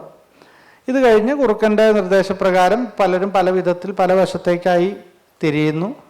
അതിനുശേഷം പന്തയം, അതിനുശേഷം മുയലിൻ്റെ ഒരു പന്തയത്തിന് വിളി, പോരിന് വിളിയോട് സാദൃശ്യം പറയാവുന്ന ഒരു പന്തയത്തിന് വിളി ആയിട്ടുള്ളൊരു രംഗമുണ്ട്. ഒറ്റയ്ക്ക് വന്ന് മുതുകിൽ ഒരു തോടും ചുമന്ന് ഭാരം ദാടിയോടെ വിലസിയത് അത് മതി എന്നൊക്കെ പറഞ്ഞിട്ടുള്ള ഒരു പോരിന് വിളി സമാനമായിട്ടുള്ളൊരു പദം. അതിനുശേഷം ഒരു ദണ്ഡകമാണ്. ആ ദണ്ഡകത്തിൻ്റെ ഇടയിലാണ് ഈ പന്തയം നടക്കുന്നത്. ഈ പന്തയം മുഴുവൻ ഒരു ദണ്ഡകത്തിലാണ് ചെയ്തിട്ടുള്ളത്. ഈ നമ്മൾ സാധാരണ ഒരു പുതിയ ആട്ടക്കഥ ചെയ്യുമ്പോൾ ഒരു പടപ്പുറപ്പാട് ചെയ്യുക, അല്ലെങ്കിൽ ഒരു ശബ്ദവർണ്ണനയോ ഒരു സൗന്ദര്യവർണ്ണനയൊക്കെ ചെയ്യുക എന്ന് പറഞ്ഞാൽ നമുക്ക് ഇതിന് മാതൃകകൾ ഉണ്ടായിരുന്നു. പൂർവ്വ മാതൃകകൾ മിക്കവാറും ഇന്ത്യൻ കഥകൾ ഏതെടുത്താൽ പോലും അതിലെന്തെങ്കിലുമൊക്കെ ആയിട്ടുള്ളൊരു ബന്ധം കഥകളിക്ക് കാണാൻ. പക്ഷെ ഒരു പന്തയം ചെയ്യാന്നുള്ളതൊക്കെ വളരെ ഒരു എങ്ങനെയാണ് ഒരു പന്തയം അരങ്ങിൽ അവതരിപ്പിക്കുക എന്നുള്ളതൊക്കെ എന്നെ സംബന്ധിച്ച് വളരെ ഒരു റിസ്കി ടാസ്ക് ആയിരുന്നു ശരിക്കും. എങ്ങനെ ഇത് ചെയ്യാം എന്നതിനെക്കുറിച്ച് ഒക്കെ ഉള്ളൊരു, പിന്നെ കുറേ ആലോചനകളുടെയും ചില നിർദ്ദേശത്തിൻ്റെയൊക്കെ ഭാഗമായിട്ട് അങ്ങനെ ചെയ്തു എന്നേ ഉള്ളൂ. ഇപ്പോഴും അത് പൂർണ്ണമാണ് എന്നുള്ളൊരു വിശ്വാസം ഒന്നും ഇപ്പോഴും എനിക്കില്ല. പൊതുവിൽ അങ്ങനെയാണ് നമ്മൾ സങ്കേതങ്ങൾ നിർമ്മിക്കപ്പെടുന്നത്. ഈ പറഞ്ഞ പോലെ ഇപ്പോൾ പുതിയ ആട്ടക്കഥ ചെയ്യുമ്പോൾ പ്രധാനമായിട്ടും തോന്നിയൊരു കാര്യം, നമ്മളൊരു സങ്കേതം ചെയ്യുക എന്നുള്ളതല്ല, സങ്കേതം ചെയ്യുവാനുള്ളൊരു സാഹചര്യം ഉണ്ടായിരിക്കണം എന്നുള്ളതാണ്. ഒരു നിലവിലില്ലാത്ത ഒരു സാഹചര്യം ഉണ്ടാവുകയും ആ സാഹചര്യത്തിനനുസരിച്ച് സങ്കേതത്തെ പുതിയതായി സൃഷ്ടിക്കാൻ സാധിക്കുകയും ചെയ്യുക എന്നുള്ളത് സത്യത്തിൽ കഥകളിയിലുള്ളൊരു സ്വാതന്ത്ര്യം തന്നെയാണ്. കഥകളിയുടെ ഒരു വലുപ്പം തന്നെയാണ് അതിനെ കാണിക്കുന്നത്. നമുക്ക് പുതിയ സങ്കേതങ്ങൾ സൃഷ്ടിക്കാൻ സാധിക്കുന്നു എന്നുള്ളത്. എന്നാൽ അത് ഈ പറഞ്ഞ പോലെ കുറച്ച് കഥകളി തന്നെ ആയിരിക്കുകയും വേണം എന്ന് വരുമ്പോഴുള്ള കുറച്ച് പ്രശ്നങ്ങൾ ഉണ്ടായിട്ടുണ്ട്. അപ്പോൾ ഏതായാലും പന്തയം ആണ്, ഈ ദണ്ഡകത്തിലൂടെയാണ് പന്തയം അവതരിപ്പിക്കുന്നത്. ഈ പന്തയശേഷം ആമകളുടെ ഒരു ആഹ്ലാദ പ്രകടനമായിട്ടുള്ള ഒരു ഘോഷയാത്ര പോലെയുള്ള ഒരു കാര്യത്തിലൂടെ കൂടിയിട്ട് ഈ ആട്ടക്കഥ അവസാനിക്കുകയും ചെയ്യുന്നു. ഏതാണ്ട് 1.5 മണിക്കൂറോളമാണ് ഇതിൻ്റെ ദൈർഘ്യമുള്ളത്. സൂത്രധാരനും എല്ലാം കൂടി ഇപ്പോൾ കുട്ടികളെ സംബന്ധിച്ചിടത്തോളം വളരെയധികം നേരം ഇരുന്നിട്ട് ആസ്വദിക്കുക എന്നതിനേക്കാൾ പെട്ടെന്ന് കാര്യങ്ങൾ മാറുന്ന തരത്തിൽ, അതുകൊണ്ട് തന്നെ പതിഞ്ഞ പദങ്ങളോ അത്തരത്തിലുള്ള പതിഞ്ഞ യാതൊരു കാര്യങ്ങളും ഇതിൽ ഉൾപ്പെടുത്തിയിട്ടില്ല. എല്ലാം വളരെ പെട്ടെന്നുള്ള രീതിയിൽ മാറുന്ന ഒരു സമ്പ്രദായമാണ് സ്വീകരിച്ചിട്ടുള്ളത്. പിന്നെ ഈ പറഞ്ഞതുപോലെ ഇത് കഥകളി ആയതുകൊണ്ട് തന്നെ ഇത് കുട്ടികൾക്ക് വേണ്ടി ഉണ്ടാക്കുകയാണെങ്കിൽ പോലും കുട്ടികൾക്ക് മാത്രമല്ല ഇത് ആസ്വാദ്യമായതെന്നാണ് എൻ്റെ അനുഭവത്തിൽ നിന്ന് മനസ്സിലാവുന്നത്. ആർക്കും കഥകളി കാണാൻ ആഗ്രഹിക്കുന്ന ആർക്കും ഇത് ആസ്വദിക്കാൻ സാധിക്കും എന്ന് തന്നെയാണ് എൻ്റെ പൂർണ്ണമായ വിശ്വാസം. നമുക്ക് ഏതായാലും വേഷങ്ങളൊക്കെ അവിടെ ആയി തുടങ്ങുന്നുണ്ട്. 5:30 ആകുമ്പോഴേക്കും ഇത് പക്ഷേ എന്തെങ്കിലും ഇനി പറയാണ്ടോ? ഇനി അല്ല, ഇത് പറയേണ്ട കാര്യം തന്നെ ഇല്ല. ശരിക്കും കൂർമ്മപുരാണം അങ്ങനെ കണ്ടാൽ മതി. നമ്മൾ പറഞ്ഞിട്ടത് അധികം ഇത് കുട്ടികൾക്കൊക്കെ ഈ പറഞ്ഞ പോലെ അതിൻ്റെ ഉള്ളിലെ മറ്റ് പെർസ്പെക്റ്റീവ്സ്, ഇപ്പോൾ അച്ഛൻ പറഞ്ഞതുപോലെയുള്ള ചില കാര്യങ്ങൾ അത് നമുക്കങ്ങനെ ആലോചിക്കാനും അത്തരത്തിൽ ചിന്തിക്കാനും ഉള്ള ഒരു കാര്യങ്ങളാണ് എന്നിരിക്കെ തന്നെ ഇത് കേവലം ഒരു എൻ്റർടൈനർ എന്നുള്ള നിലയിൽ കാണാവുന്ന ഒരു കാര്യമാണ് ആയിട്ടാണ് എനിക്ക് തോന്നിയിട്ടുള്ളത്. പരമാവധി അടുത്തേക്ക് ഇരുന്നാൽ നന്നായിരിക്കും. നമ്മൾ കളി തുടങ്ങുമ്പോൾ കുറച്ചും കൂടി അടുത്തേക്ക് ഇരുന്ന് കഴിഞ്ഞാൽ പരമാവധി എല്ലാവരും ചേർന്നിരിക്കും. ഇനി ആളുകൾ വരാൻ സാധ്യത ഉണ്ടോ? മാഷോട് ചോദിച്ചിട്ടെന്താ കാര്യമല്ലേ? അല്ല, വരട്ടെ. എന്തായാലും അതുണ്ടാവും, നടുവിൽ വഴി ഉണ്ടാവും. എങ്കിലും ഒന്നുകൂടി ചേർന്നിരുന്ന് കഴിഞ്ഞാൽ കുറച്ചും കൂടിയും ഈ സൂത്രധാരണമായിട്ടുള്ള ഇൻട്രാക്ഷനൊക്കെ കുറച്ചുകൂടി നടക്കണമെങ്കിൽ ഒന്നും കൂടി ചേർന്ന് ഇങ്ങോട്ട് ഇടണം കേട്ടോ, ഇരുന്നിട്ടിരിക്കണം. അപ്പം ഈ സങ്കേതങ്ങളെ കുറിച്ചിട്ടൊന്നും കൂടുതൽ വിവരിക്കുന്നില്ല. ഇതൊക്കെ നമ്മൾ ഇപ്പോൾ ഈ കഥകളിയിൽ നവരസത്തിൻ്റെ ക്ലാസ്സുകളിൽ വന്നിട്ടുള്ള സങ്കേതങ്ങൾ തന്നെയാണ് ഇപ്പോൾ അവതരിപ്പിക്കപ്പെടുന്നത്. അതെന്താണ് അതിൻ്റെ വ്യത്യാസം എന്നുള്ളത് അടുത്ത ക്ലാസ്സിൽ എന്താ വെച്ചാൽ ഞാൻ അടുത്ത ക്ലാസ്സിൽ വരുമ്പോൾ എന്തോന്ന് പറയാൻ വേണ്ടിയിട്ട് ആരോടൊക്കെയോ ഏൽപ്പിച്ചിരുന്നല്ലോ. വല്ല ഓർമ്മയുണ്ടോ? 3-4 ആൾക്കാരോട് ഞാൻ ഏൽപ്പിച്ചിട്ടുണ്ടായിരുന്നു. അടുത്ത ക്ലാസ്സിൽ വരുമ്പോൾ എനിക്ക് പറഞ്ഞു തരണം എന്ന് പറഞ്ഞിട്ട്. ഓർമ്മയില്ല? ഞാൻ പിടിച്ചോളാം. എനിക്കും ഓർമ്മയില്ല, എപ്പോഴും ഓർമ്മ വന്നത്. ഞാൻ ഒന്ന് ആലോചിക്കട്ടെ കേട്ടോ. ആരോടൊക്കെ എന്തൊക്കെയോ പറഞ്ഞിരുന്നു. ആയിക്കോട്ടെ. അപ്പോൾ 5:30 ആകുമ്പോഴേക്കും ഇതിൻ്റെ തുടങ്ങാം. ഒരു മിനിറ്റ്, ഞാൻ ലിസ്റ്റ് ഇതിൽ പങ്കെടുക്കുന്നവരെ കുറിച്ചിട്ട് അതിപ്പോൾ നോട്ടീസൊക്കെ ഉണ്ട്, എല്ലാവരും കണ്ടിട്ടുണ്ടാവും എന്ന് വിചാരിക്കുന്നു. എങ്കിലും ഒരിക്കൽ കൂടി ഇത് വായിക്കാം. ഇതിൽ വേഷം കെട്ടുന്നത് സൂത്രധാരനായിട്ട് വരുന്നത് വിഘ്നേഷ് ആണ്. കലാമണ്ഡലത്തിൽ ഇപ്പോൾ ജസ്റ്റ് MA കഴിഞ്ഞ് ഒരു കോഴ്സ് കഴിഞ്ഞവരാണ് വിഘ്നേഷ്. അതേപോലെ മാർത്താണ്ഡ ശർമ്മനായിട്ട് ജ്യോതിഷ്, കൗശലൻ കുറുക്കനായിട്ട് ആഷിഖ്. ഒരുവിധം എല്ലാവർക്കും പരിചയമുള്ള ആളുകൾ തന്നെ ആയിരിക്കും. സാമതൻ ആമയായിട്ട് നവീൻ കുമാർ, ക്ലാരതൻ, ക്ലീബതൻ, മർമ്മതൻ 3 ആളുകൾ. അഭിജിത്ത്, ആര്യ, ത്രയംബക എന്ന് പറഞ്ഞ 3 കുട്ടികളാണ്. സിംഹരാജനായിട്ട് വരുന്നത് ഹരിശങ്കറുമാണ്. പാട്ട് ജീവൻ, അനിൽ രവി, ശ്യാം, കാർത്തിക്. ചെണ്ട സായിനാഥൻ, ആകാശ് അല്ലല്ലോ, മദ്ദളം. ഈ ലിസ്റ്റിൽ ചെറിയ മാറ്റങ്ങളുണ്ട്. വിഷ്ണു രഞ്ജിത്താണ് ഇതിൽ കൊടുത്തിട്ടുള്ളത്. ശ്രീജിത്തും പറയാം. ചുട്ടി ദഗിൻരാജ്, അർജുൻ, മിഴാവ്, ജിഷ്ണു, അതുൽ, നിയറ, അരുൺ, രമേശ്, സോഹൻ. പിന്നെ ഗസ്റ്റായിട്ട് മുരളിയേട്ടനുണ്ട്. ദേവനാരായണനാണ് നമ്മുടെ ട്രൂപ്പ് മാനേജർ. അതുപോലെ തന്നെ പ്രകാശൻ ഡ്രൈവർ. ഇത്രയും കലാമണ്ഡലത്തിൻ്റെ പ്രോഗ്രാമായിട്ടാണ് നമ്മളിത് അവതരിപ്പിക്കുന്നത്. കേരള കലാമണ്ഡലത്തിൻ്റെ അവതരണം കേരള കലാമണ്ഡലമാണ്. അപ്പോൾ 5:30 പരമാവധി എത്രയും പെട്ടെന്ന് കഥ ആരംഭിക്കാം. എല്ലാവരും ഒന്നും കൂടി ചേർന്നിരിക്കണം. അതിനുശേഷം ഞാനിവിടെ തന്നെ ഉണ്ടാവും. എന്തെങ്കിലും കാര്യങ്ങളുണ്ടെങ്കിൽ നമുക്കതിന് ശേഷം ചർച്ച ചെയ്യാം, ചോദിക്കാം, പറയാം.